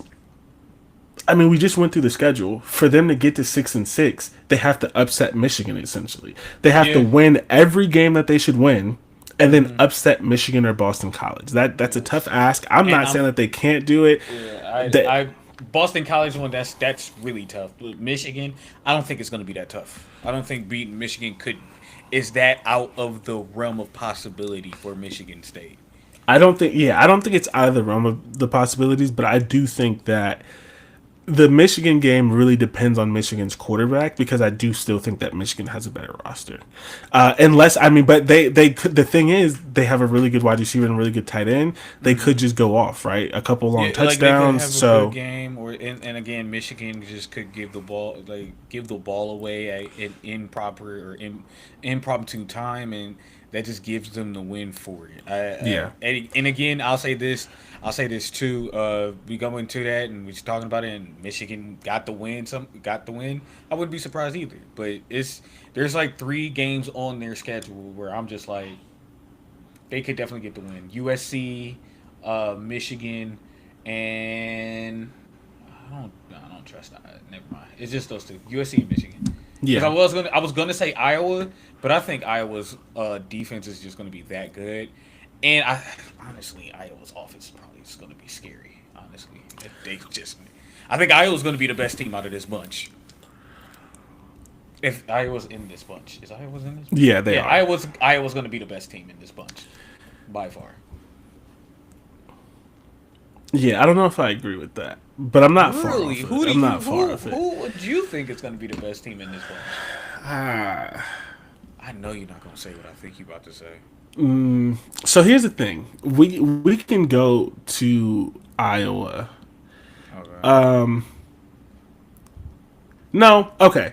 So probably yes, but Iowa also has a much harder schedule than USC. So if we're talking about who USC. has the better record at the end, which I actually think I may have them with the same record, but if we're talking about like which team has a chance to get out of this tier, I have to pick USC off of the strength of the fact that Iowa's like schedule is bad. And listen, USC schedule is not amazing. Iowa Usually doesn't schedule is have. worse. Yeah, but Iowa's a good team all the time. You got to remember, Iowa usually has either, if not top three defense in the Big Ten, just about every year. Right, but and I mean we're gonna go And into now this. now they play offense, or at least they're going. We hope that they play offense. They started to show it last year. Going to finish the season, especially to finish the season. And I think they just got better on that side of the ball in the transfer portal and stuff like that. So I think they're going to be better on offense with a good defense. See, the thing is, I don't know how good their defense is gonna be. I think it's going to be better than USC's. Because It should be. USC hasn't shown me nothing to have faith that they'll have a good defense. So here, but here's the thing. Like, I'm not saying that you're wrong, and I'm not trying to fight for USC. My opinion on this stems from Iowa's schedule, which we're going to talk about here in a couple of minutes. Their schedule just really hard. So like, I think that their offense is going to be better, but their defense is going to be worse. So that evens out to them being the same team that they've been over the last couple of years. And then they have a tough schedule. I think because of who's coaching that defense, I don't think the defense is going to be that much worse. It was worse last year than their standard. Even if they have the same defense last year, that's worse than they've had the 5 years before that. And when you add in their schedule, it ends up them being the same team that they've were the last couple of years. But their defense is not going to be. I will tell you right now, their defense isn't going to be the best defense in the Big Ten, and that's their standard. I'm not sure they're going to be top 3. I won't go as far to say they won't be top 5, but I don't think they're going to be top 3. I'm trying to look because I don't trust USC. Yeah, but I mean, I have more faith in Iowa getting out of this bracket than USC. Not with their schedule. For me, I just not with their schedule. I don't.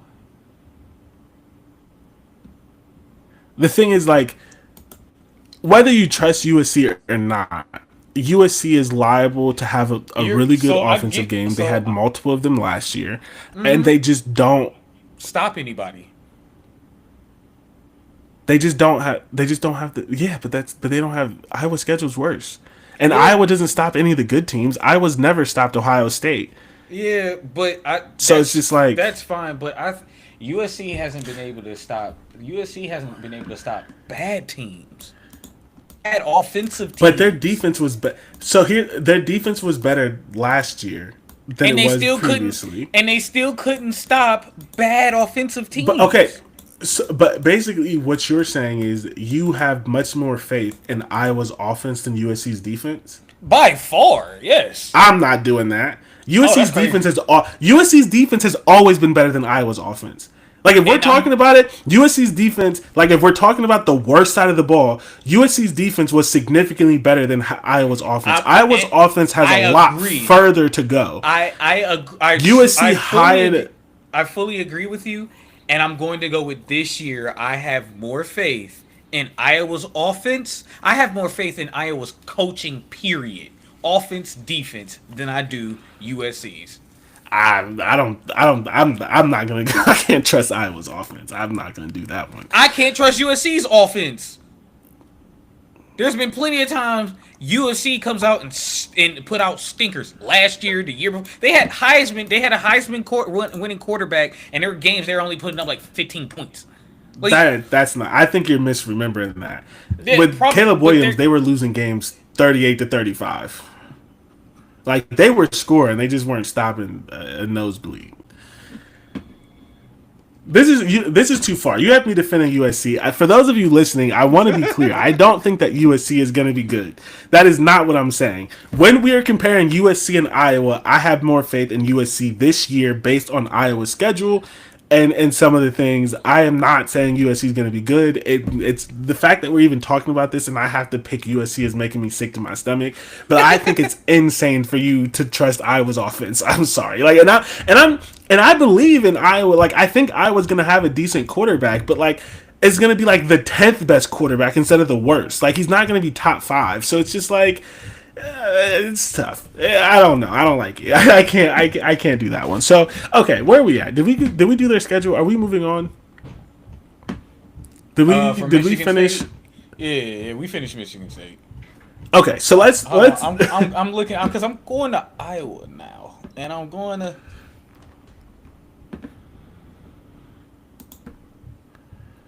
So yeah, we finished. Did we finish it? Yeah, we finished. Yeah, because they have the win at Maryland. Yeah, you have them 6-6. I have them 5-7. Okay, so since we're talking about Iowa, let's move on. Well, actually, no. We'll save Iowa. Let's do Rutgers, just because Rutgers. I do think, regardless of where we end up, I do think that Iowa and USC are slightly above the other three. Dog. The face you're making is because you're looking at USC's schedule, which is also tough. I'm looking at. I'm just looking at Iowa from last year, and I'm looking at everything from last year for Iowa. I have more faith. I have more faith. Because you also forget Lincoln Riley's a loser. First of all, I've coined that. I will never forget that Lincoln Riley's a loser. I'm saying, like, that's why I have way more faith in Iowa than USC. I have more faith that USC will go 5-7 than they'll go 6-6. And I know I have them at like 7-5. Like, I know what I got USC right now, and I still think they'll go 5-7 over 6-6. And Iowa will go. Iowa will have. I believe Iowa will win 8 games before USC does in the Big Ten. Cause not.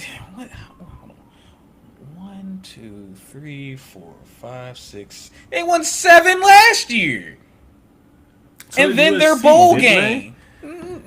I don't know. I can't find USC on this goddamn thing.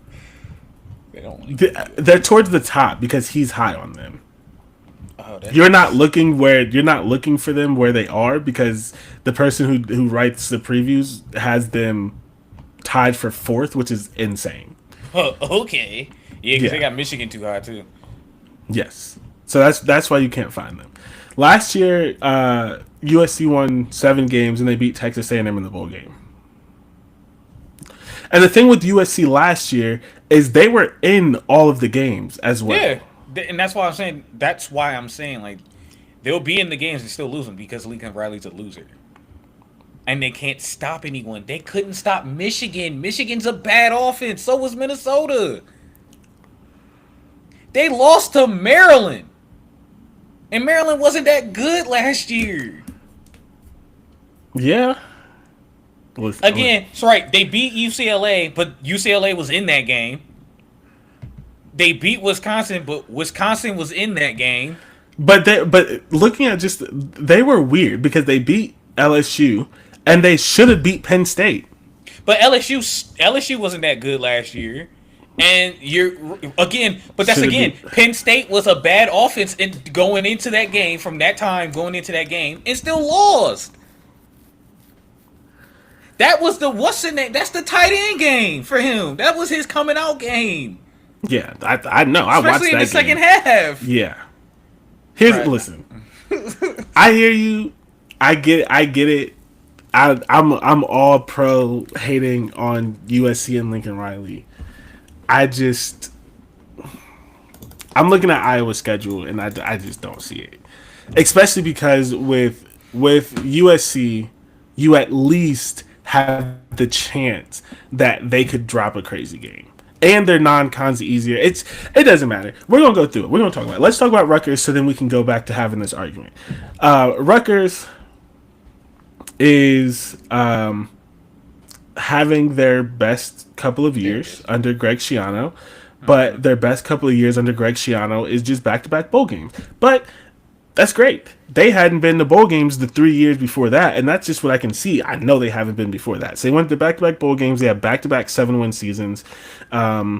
They beat Miami in a bowl game in 2023. They lost to Kansas State last year, but they won 7 games in the regular season. It was the first time that they've won 7 games in the regular season. And they won 4 Big Ten games. Like, this was the best season that they'd had in a while. They snapped their losing streak to Maryland, as we sort of talked about. They've replaced Maryland. Maryland and Rutgers were in this place where a lot of times they both ended up in the last game of the year needing to beat the other to get there, and Maryland had beat them for multiple years. They finally beat Maryland last year. But at the same time, it's just kind of like, they also had higher expectations last year. They had one of the easiest schedules, and then they lost to UCLA.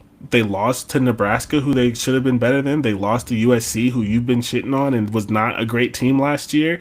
Like we went in last year with Rutgers saying, wow, they could win 8-9 games, and they struggled to get to 7. So it's one of those kind of things where it's just like, it's tough because their defense was awful last year, which nobody expected. And then they just haven't figured out the quarterback thing. They have Minnesota's quarterback, Ethan Kaliak-Manis, but he was boomer bust. Last year he completed 60% of his passes, but he had a 13 to 2 touchdown to pick ratio, and losses he completed 48% and was 5-5 with picks. So he was very up and down. You just didn't know what you were going to get. The running game wasn't as good as it had been last year. Kyle Monangai is good, but he didn't have the year that he had previously. The offensive line wasn't as good. It's just like, I don't know, man. Actually, that is wrong. Kyle Monangai did have a good year. He got injured and missed the last couple of games. I am saying that wrong. He ran for 1,000 yards again, but he got injured and missed the last couple of games of the season, and they had to throw 1,300 yards. Yeah, they threw more with Ethan Kaliak-Manis, which was not great for them. So, they had Isaiah Pacheco and Kyle Monangai. They don't have that anymore. They have 4 running backs jockeying for carries that they hope to start. Pacheco, oh my God, that's an old name. He's been in the league for like 4 years now. Yeah, and then they went straight to Kyle Monangai. Yeah, yep. Antoine Raymond, who was Monangai's backup, and in the bowl game he had 124 yards and 3 scores. So he's probably the projected starter, but they also did bring in CJ Campbell from FAU to sort of fight for that as well. They have decent wide receivers, which is not something that you sort of expected. But they have Ian Strong and KJ Duff, who combined for 72 catches for 1,100 yards last year. So they are players that they're sort of looking forward to. But the problem is, and they're bringing back 4 starters, 2 of which earned all Big Ten recognition. They are losing their best offensive lineman. So they're pretty high in returning production. What is the official number in returning production? They're number 3 in returning production on offense. They're bringing back 81% of their offense. They're losing essentially 1 offensive lineman, a wide receiver, and the running back. Running back is a very good running back, but the running back. So you sort of hope and you sort of think that there should be some good there, some continuity on offense, which should help. But it really just depends on if Ethan gets better and if they can find a running back. They've had a good running back for 6 years, so I sort of believe that they probably will, but you never know. The biggest thing for them is defense. They need to get the defense fixed. Yes, they were 118th in yards per carry on defense, 123 in negative play, 124 in explosive rush rate, 106 in yards per play. They were just a really bad defense. And part of it is because they lost Muhammad Toure very early, who's a very good linebacker. He's no longer on the team because he went to the transfer portal. They brought in Minnesota's defensive coordinator. He had an awful year and immediately left. He's now the head coach at UMass. So they have a new defensive coordinator who's been there multiple times. This defensive coordinator, Rob Smith, has worked for Mike Elko and Tom Allen. Those are some names when you're talking about defensive guys. Right. But there was a big exodus, and they've lost 7 of their top 8 defenders. These are multi-year starters who were a good defense the year before. So, like, a lot of times we have this conversation, like, does it matter if they're returning, if they were bad? These weren't bad players. They had a bad year last year, but the year before that, they were a good defense. They lost 7 of their top 8 defenders. The linebacker, they were going to have a good linebacker duo, but then Mohamed Toure transferred out to Miami. They do still have Daryl Dejumbe, who was a starter last year and earned all Big Ten. He played really, really well. He had to step up again because Mohamed Toure was injured. They lost both of their defensive ends. They brought in. So here's the thing, right? And I hate to repeat myself on these sort of shows, but it's the thing all the time. When you bring in players from lower levels, you just don't know how they're going to play in the Big Ten. But they brought in 2 players who combined for 21 and a half sacks last year. So if it works out, they should be able to get after the quarterback, which is a plus. But the secondary is a full rebuild. They lost everyone in the secondary. So much that they had to bring in 3 transfers who are expected to start. And like Greg Schiano's a secondary guy. His secondaries are always good. You can sort of expect maybe that they're going to figure it out a little bit because they're good. But they're bringing in 3 transfers. They lost everyone. And so that's tough. So ultimately, for them to be good, they need their passing attack to lead, but they've never been a team that the passing attack leads, and they need the defense to step up with a bunch of new players, and they have a hard schedule. So it's just kind of one of those things. Like, I feel like I've said this for most of these teams, where like I'm not sure that they're going to be a bad team, but they have a hard schedule. And yes, they do. Yes, I'm not going to say that for everyone, because there are some teams in the Big Ten who don't have a hard schedule.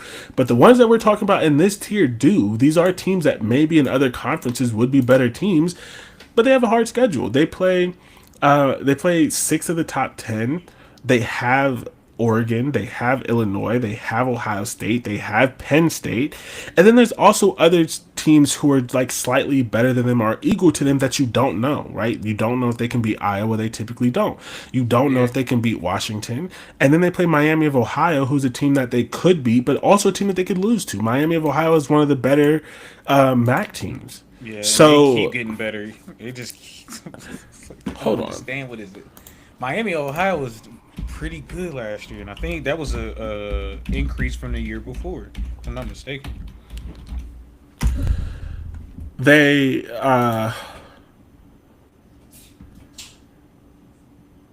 also play. Let me make sure I have this right. I have it up right now. Yeah, they also play Ohio. Yes. Who beat Miami of Ohio in the MAC championship game. Yeah. So essentially, they play the 2 best teams in the MAC.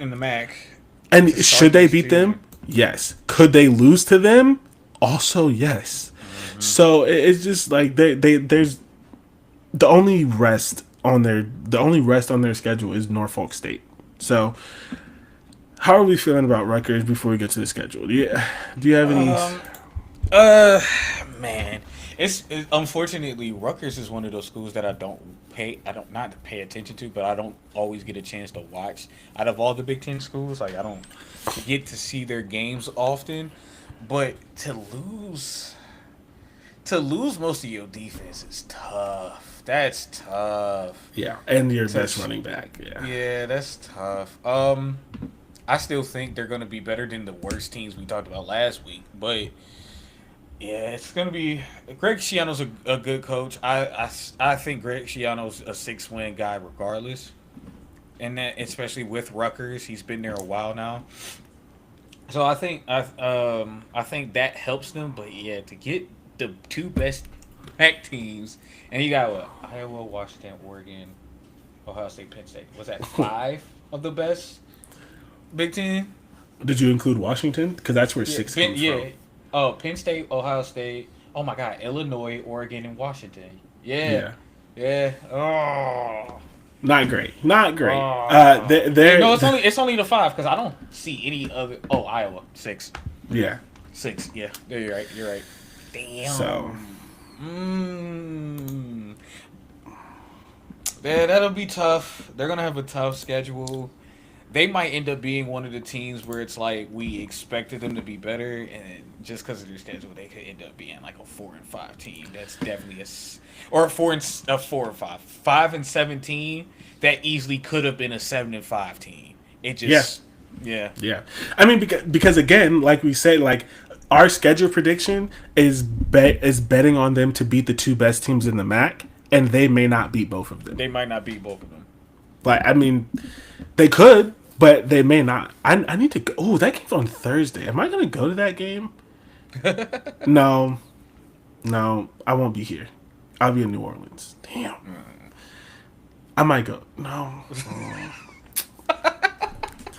It's hard. It's hard to go to games because I don't want to miss the other good games. But I do like going to Rutgers games. Like, you know what I mean? Norfolk State would be interesting because Mike Vick is there. Miami, like Ohio would be interesting because I graduated from there, even though I don't do much with the football team. It's going to be cold as shit, but I'm trying to go to that Penn State game because it's Penn State. Like, how often do you get to see them? I'm waiting for Ohio State to come here. That's going to be a couple of years. It's going to be very expensive, but I'm go like to a November game. Yeah, I do. At what time? Go back down.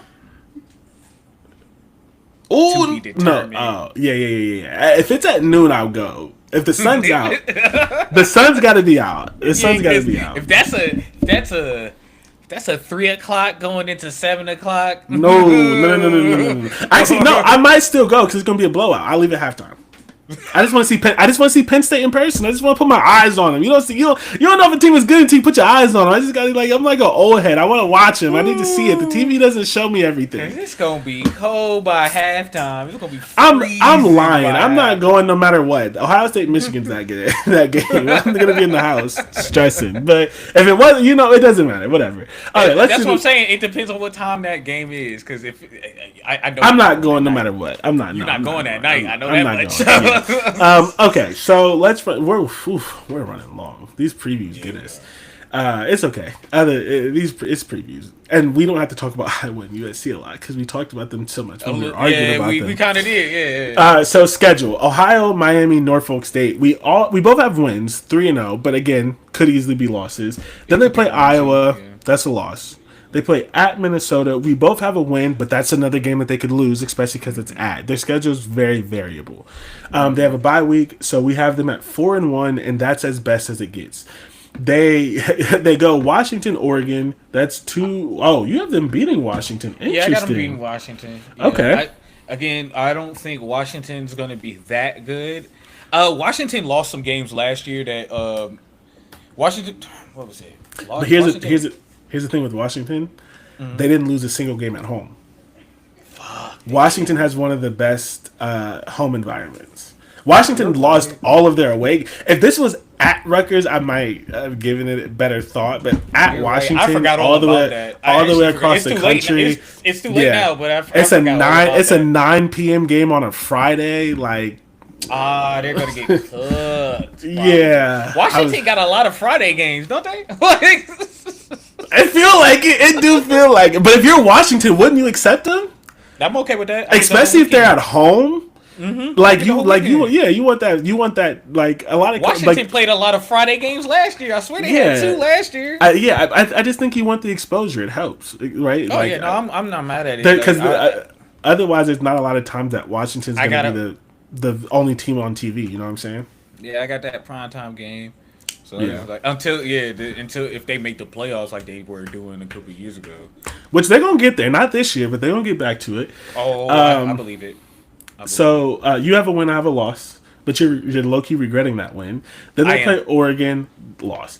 Then they play Purdue, easy win. If they don't beat Purdue, they should just give up. But then they play at Illinois, loss. Then they play. This stretch is weird. It's like really tough game, really easy game, really tough game, really easy game. You hope that they don't get too injured or down after the tough games, and then it sort of adds. So we have them sort of alternating, losing to Oregon, winning at Purdue, losing to Illinois, winning at Maryland. Then they have a bye week, and boy, do they need this bye. Because then they finish the season at Ohio. Their season's over. Their season ends week 11. Because then they play Ohio State, Penn State, and it's wraps. Yeah, that's nasty ending. That's At least they got the Maryland in a bye week. Yeah, that's nasty work. But Ohio State, Penn State to end the season is just nasty work. Their season ends. It's after also the nasty game. For Michigan too, because they get the warm up blowout on Rutgers and be all and go into that Michigan game. Might as well be a bye week, baby. Yeah, we up, Ryan Day. Just because you won a national championship don't mean shit. You better beat Michigan. You gotta win that game. Stop fucking playing with me, bro. Stop fucking playing with my emotions. If you lose that game, I'm not even gonna bother to call or talk to you. Like, don't. I already know. Don't. What the fuck are you talking to me for? I already know. I'm not even going to. You better hope. You better hope we have. Like, nigga, you better hope we. Them niggas be. You better hope we still have a podcast after that game. I can't keep getting on here talking about fucking Ryan Day if he's losing these games, dog. Because there's a good chance I might even be watching that game with Brandon if they're losing that game. I don't ever watch that game with anybody. I always watch that game at home by myself. Like, what the fuck? No. Yeah, I haven't watched it with anyone, but there's always a good chance that it could happen. Like, he might get the day off or the night off, and like we just be out somewhere and the game is on, and like. You know what? That won't. Yeah, I don't want to be out in public if they're losing that. I don't want to be out in public if you're winning that game. Actually, listen. I will be at home in the crib with the lights off and a drink in my hand. That's the only way to watch that game, bro. You right? What's that? November? I'm staying home. Like, what are we talking about? November in Ohio? I'm good. Yeah. Okay, let's run through Iowa really quickly. We've sort of talked about them a lot, just through various shows, not even just the previews, because we've had questions about their offense, so we don't have to stick on this too long. I'm excited for. I can't believe I'm going to say this, but we usually have one team where we're like really looking forward to, and it's usually been Minnesota or Illinois. I ain't gonna lie to you, it's Iowa for me this year. Yeah. That's an insane thing to say, but it is. that's what happens when you fire your nepo baby son who wasn't good. Now people are excited about you. Here's the thing though, like both of y'all really. Yeah, Iowa. I don't even want to talk about Iowa, bro. Like, what is there to talk about? They had average quarterback play forever. They get a new quarterback who won. I believe he won. Yeah, he won the Walter Camp Award. His name is Mark Gronowski. He won the Walter Camp Award, which is the Heisman at the FCS level. There's nothing to listen. This is what we're going to say about Iowa, and I don't mean to disrespect Iowa. This is what we're going to say about Iowa. Iowa is the same Iowa that they've always been. Iowa's Iowa. What is going to be different this year is if the quarterback can play. They should. Yeah, the quarterback. The difference should be is that they should have a better passing game that they've had for the past whatever the hell. But if what the media and stuff is trying to say, this passing offense should be better. It should be better than what we've seen from Iowa in previous years. Running game was decent last year. Yeah, they had a good running back, but they lost him. But again, defense was not to their level. So I want to read this word for word because I think this is important to say. I just think it's cool. So Mark Gronowski, in 2023, he won the Walter Camp Award, which is the FCS Heisman. He was a 4-year starter, won 2 national titles, and holds a 49-6 record. His FCS stat line is like video game numbers you see from top high school recruits. 10,330 yards, 93 passing touchdowns, 1,767 rushing yards, and 37 rushing touchdowns. I am very excited for this kid, honestly. But the thing with Iowa is just like, and I hate to say this, I want to be where you're at. The things that are stopping me is one, the coach is racist. Rushing yards? 1,767 and 37 rushing touchdowns. 37. He's accounted for 130 touchdowns in his 4 years. God. And the thing is, I want to look out for them, but I can't because The coach is racist, and they have a hard schedule. If they had last year's schedule, this is like literally like as much as I would hate to say it. If they had the schedule that they had last year, I would be picking them to make the playoffs. Like I would be picking them over Illinois and Indiana, but they don't. So they're like they're you're at the behest of your schedule, right? The Big Ten didn't want them to be succeed. Jesus, the Big Ten didn't want them to succeed. And They we are still got 'em returning. winning pretty a good amount of their games. I just have them losing all the tough ones, basically. Yeah. Um, uh, um, they're returning 4 offensive line starters, which is good. That is But good. the thing is, with the receiver room, it's just it's tough, right? They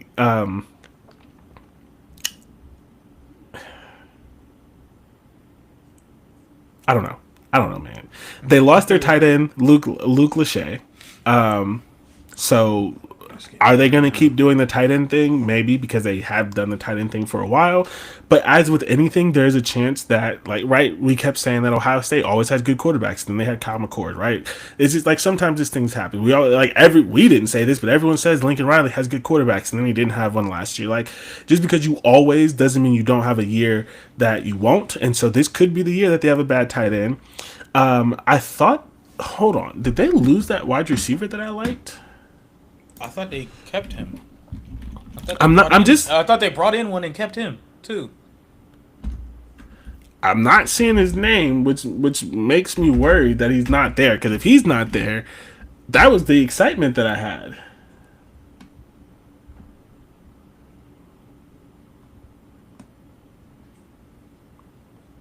Which is hilarious because he actually didn't have that good of a year. So, well, I just thought he. I don't know. Because what did it say? He only had 100. He had less than 2. Why do I like this? You know what? I'm not even gonna do this. I'm not gonna talk about it. It doesn't matter. On defense, their defense. Here's the thing. The defense wasn't an Iowa defense, especially in the pass. These are their passing defense numbers. They were 42nd in passing defense, 22nd in yards per attempt, 42nd in QB rating, 86th in QB completion percentage, 15 in explosive pass because they never allow explosive passes. They were slightly better in defense, but they were 89th in rushing and negative plays, which means they weren't getting any sort of sacks. They were not the Iowa defense that you expect. They were a middle of a pack defense, and unfortunately, that does not get it done. Are they going to be better this year? I don't know, because they do still have the best. They do still have the best defensive coordinator, one of the best defensive coordinator in the country, but they keep losing players, and it does get hard to sort of do this, right? They need to reload because they lost again on a defense that wasn't the best last year. They lost 2 defensive linemen, their top 2 linebackers, and 3 defensive backs. And I get it with Iowa, we always say that they're good, and they will be good, but the question becomes, are they going to be 2023 Iowa or 2024 Iowa? If they're 2024 Iowa's defense, that's not enough. It's because it wasn't enough last year, unfortunately. So, and again, they have a tough schedule. So, they do still have Xavier Nwankpa, who is a great player. Big fan of him. He's going to be a top 50 pick. I don't think he lasts past the second round unless he has an awful year. But they won't be bad. They just won't be great. And Iowa needs to be great. For them to have the year that you're expecting or to have a good year, essentially their offense needs to be really, really good. But it's tough because they also play 5 of the top 7 teams in the conference. How much can you say about a team with this schedule? Fair enough. True. I still think I think they're gonna be still pretty decent, pretty good. I know they got a tough schedule, but we'll say that, right? And then those tough schedule, like those Big Ten schools end up like just flopping sometimes. Some of those teams just end up flopping when the season gets really underway. Yeah, But but even with that, the problem with that statement is most of the teams that they play are around them. they don't get the bottom. They don't get Northwestern. They don't get That's Maryland. true. They don't get Purdue. So like even if they say Indiana doesn't have the year that they have, they could lose to Wisconsin. Like let's say like you know what I mean. It's just like it's not just that they play Oregon and Penn State and Iowa State, who they always play. It's that they also play Rutgers and Wisconsin and Minnesota and Michigan State and Nebraska. Very much teams that they could beat, but also very much teams that they could lose to. They don't That's get true. the easy games, which is their problem. There's not a single. Of course, we're gonna give them win, but there's not really a single game on this schedule where you say there's no chance they lose it. I think they beat Rutgers. I think they beat Michigan State, but I wouldn't say there's no chance they lose that game. Maybe you disagree, but there's not a single game on the schedule in the Big Ten that for me there's no chance they lose it, I'm and not gonna lie that's to the you. hard I part. think the one school I have one, and it would be Minnesota. Even though I see where I have, but I think it would be Minnesota. Okay, okay, Out of all those schools, yeah. yeah, okay. So let's just do it. Let's show it. So Iowa's 2025 schedule. They play U Albany, Great Danes. That should be an easy win. They then play Iowa State, who is a team that they typically beat as their rival, but they lost to them last year. And I think that Iowa State's going to be better than them this year. It's also at Iowa State. So you have a win, I have a loss. Then they play UMass, that's a win. Then they play Rutgers. We both have a win. Then they play Indiana. You have them upsetting Indiana. I have them losing. Is this one of your sort of anything can happen, or is this you saying you don't believe? I don't think Indiana's winning 10 games this year. And it's this game. It's one of these games. I don't think Indiana. I think Indiana will be good. I just don't think they're winning 10 games again. Or what did they win? 11? 10. 11. They won 11. They won 11 games later. Yeah. Yeah. I don't think they're getting 10 wins this year. And that's the one loss that where you're going to be like, I don't know how that happened, but okay. But yeah, I don't think Indiana's getting 10 wins, and that's why I have that as a win for Iowa. Also, Okay. early enough in the season where it could be a sneak type of win for Iowa. Yeah. That's fair. Like if this was like week 9, then no. Yeah. So I agree, but I also disagree in that I think this would be better for them if it was in week 9 because it's more chance for their offense to gel. And I think, I mean, I guess week 5 is enough time. This, I would, they absolutely could beat Indiana. I would give them more chance to beat Indiana if they were coming off a bye or if it was later in the year and they had more time with their offense. But that doesn't mean that they're not going to win, like that they couldn't win. So after the Indiana, they have a bye. Then they play at Wisconsin. We both have a win there. And then they go to Penn State. And then they play Minnesota. That's a sneaky, tough 3-game stretch. You have a win at Wisconsin, a loss to Penn State and Minnesota. I have a win at Wisconsin, loss to Penn State, and a win at Minnesota. Then they have a bye week. Then they play Oregon at USC, which is not ideal, even though USC is whatever. And this is really where our schedule differs. You have a lot. We both have a loss at Oregon. You have them beating USC. I have them losing to USC. We don't have to hash that out. We hashed that out 15 minutes ago. I will just say briefly on why I think I have them losing the game is I think that USC's defense is going to be slightly better. I think that Iowa has a problem, especially in their secondary, with losing so many people, and I just think that USC may be able to score. But I will say, if USC does not put up 30, they lose. Are they going to put up 30? I don't know. Very easily, I could very easily be wrong, and Iowa does what it does with a lot of teams, and it puts them in sort of a knockout, drag-out fight. I do think the schedule matters, and I think it hurts them that they go to USC immediately after playing Oregon. But am I confident in that? No, I'm not at all. I think I get what you're saying about going to USC. I think that also can help Iowa because they're playing in a warm. That's a warm game. Playing at Oregon is cold, Yeah, but and playing in that one's at home. Yeah, yeah, and even yeah, and so you're gonna be playing in the cold to get out of the cold and then go to California and then playing a warm game in the sun because I know it's at noon. Oh, it's at 3. Still, yeah, oh, that's 3 our time, so it's noon their time. yeah.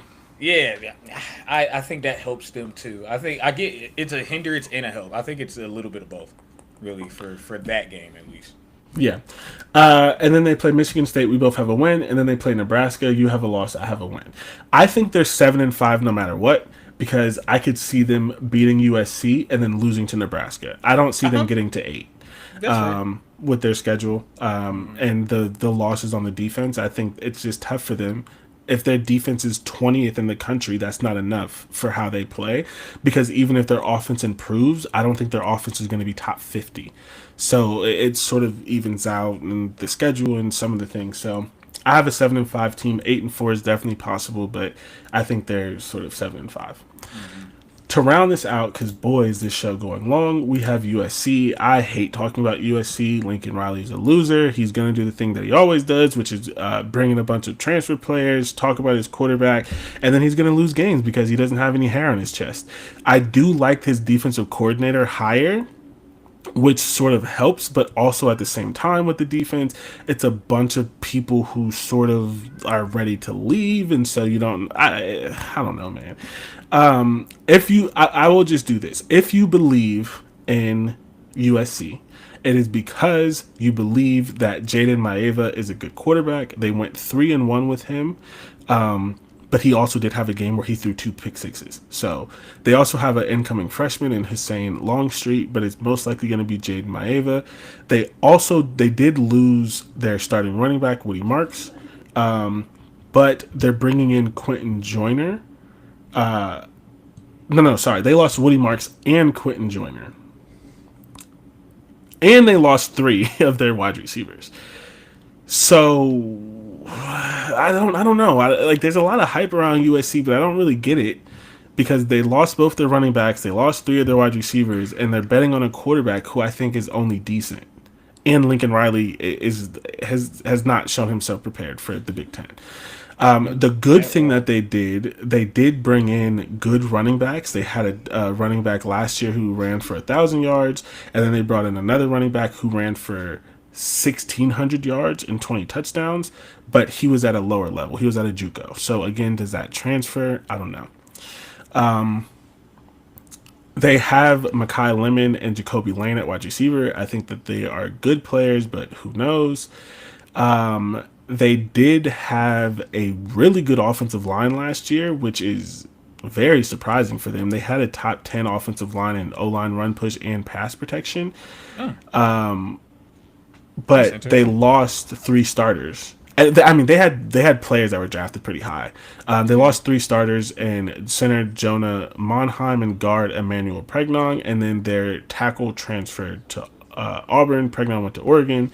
They brought in some transfers, but they brought them from Syracuse and Purdue, so that's not ideal. But they do have a freshman who won All-American. So we'll see. Their offensive line was actually good last year, but are they going to be... I don't know. Their defense was better, but it still was not great. They cut off 10 points per game. They cut off 60 yards per game. They limited explosive plays, but at the same, and they learned how to tackle, but it didn't do a whole lot for them. But the thing is like they learned how to tackle late in the season. They did. I remember watching those games. And they still couldn't tackle. Yeah, they weren't tackling to start the season. Yep, they had and 4. That's when they had all their players playing. Yeah, they had 4 defenders earn all league, but they only returned 1 of them. They lose both of their linebackers. And I'm sorry, didn't they lose a lineman before the season got to week 5, week 6? Yeah, he just quit on them. He's actually at Oregon. Yeah, so here's the thing, and the funny thing with USC sometimes is you can see where they're deficient and how they're trying to fix it, but you can also see that he doesn't really understand what he's doing. Everyone told him he needed a bigger offensive defensive line, so he just went and got big players. So he brought in a player that's 330 and a player that's 350, and it's like just because they weigh a lot doesn't mean they're going to be good. Like it's just like the thing are he they did good on last their year feet? with Are they fast? yeah, it's just the thing he With the did. coach hires? Yeah, it's the thing he did with the coach hires last year. Is like you said, I need defense, so he hired a bunch of former defensive coordinators with no idea if they were going to work well together, and it was a little bit better, but they had some issues. Ultimately, the thing is, I think that USC is probably going to be bad again this year. The bet, if they don't fire him, is that maybe they get better after that because they currently have the number one ranked class in the Big Ten for 2026, and they also were better than sort of expected, but I don't know, man. They also have a tough schedule, so it's one of those things where like if you really, really, really, really pay attention to the minute details, they may be a slightly better team. But how much of it? Oh, I didn't mean to share my screen that long, but how much of it is going to matter with the schedule that they have? And the question is, I don't know because like Iowa, they also have a tough schedule, and so and they have Lincoln Riley as their head coach. But the thing with USC is they do get while their schedule is tough. Iowa, as we said, plays has a lot of teams that are sort of even or close to them, teams that could upset them. USC has tough games, but then all their other games are easy, so they're sort of They going to got. rack up wins. I was gonna say they got 2 easy wins. That's about it on the Yeah, but the schedule. thing is, Iowa had no easy wins, so that does sort of matter. So they start out the season. We both have them starting 4-0 with Missouri State, Georgia Southern, Purdue, and Michigan State. Then they play Illinois, which should be a loss. So they're going to start the season 4-1. Everyone's going to be like, "Oh my God, they're so good! They're going to be a good team again." And then they have a hellish stretch starting with Illinois, but there's a bye week and a 3-game stretch. They play Illinois, Michigan, Notre Dame. The Michigan one's weird for me. I have them winning that game just because I think that I think that's going to be They a got tough they got game. they got worse on defense and couldn't beat Michigan last year, who I think will be better on offense this year.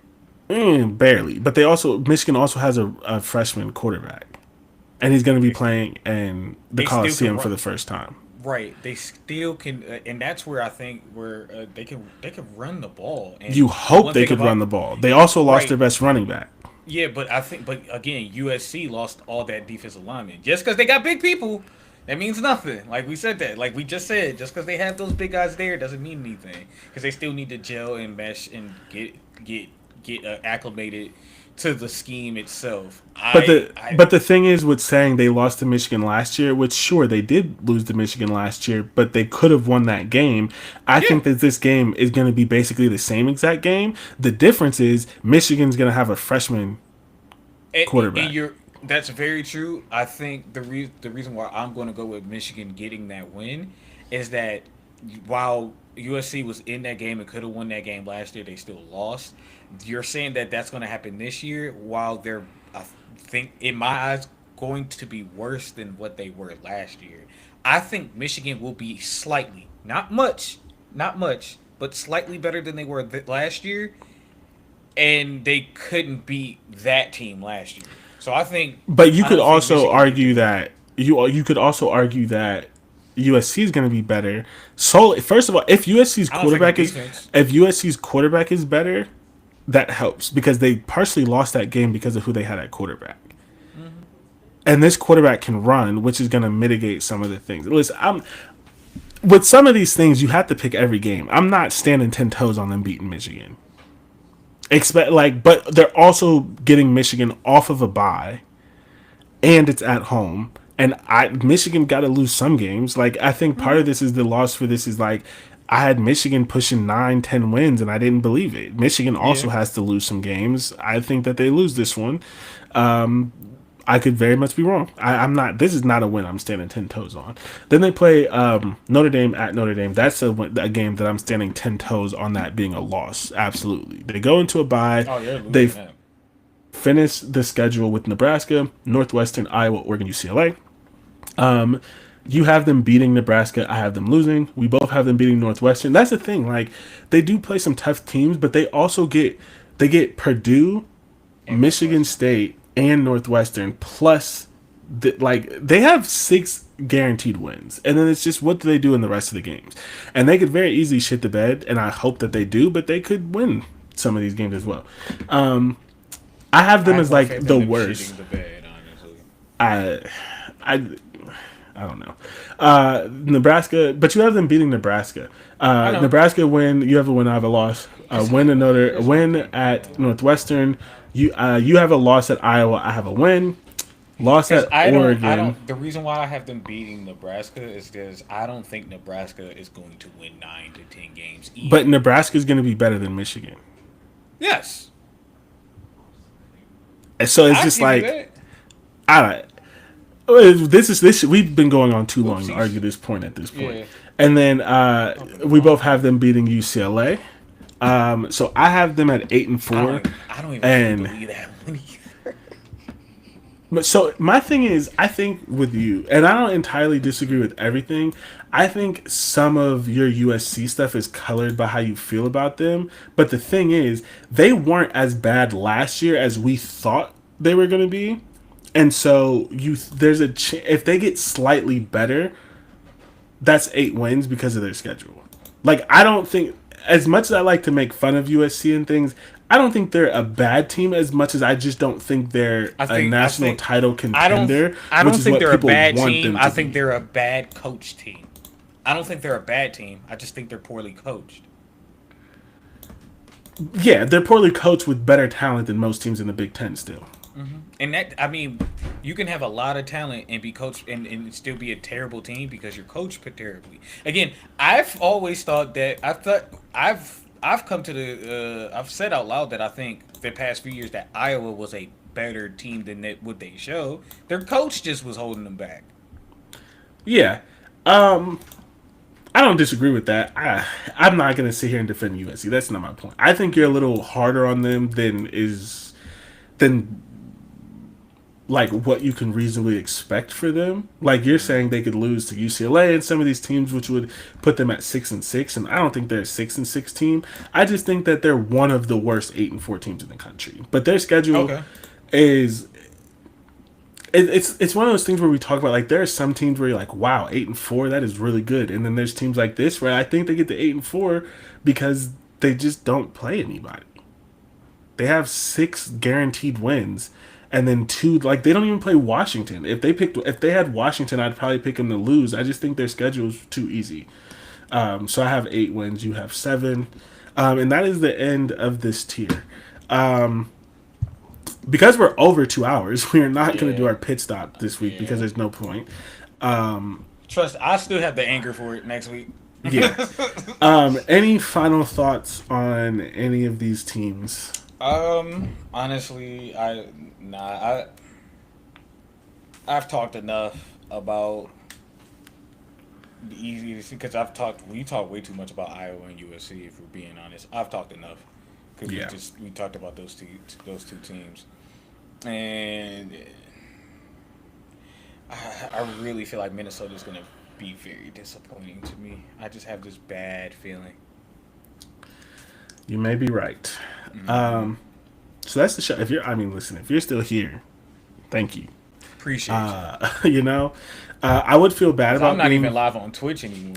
Yeah, I I would ain't been feel. live on Twitch since like minute 15. Yeah, I would feel. I would feel bad about going 2 hours. Except all of the sports podcasts I'm listening to are hitting 2 hours because it's hard to preview teams. So, anyways, This is usually when we get about 2 hours. yeah, we're out of here. Thank you for listening. We'll catch you next week. Next week we have our contenders. It's gonna be a fun show. We'll catch you next week.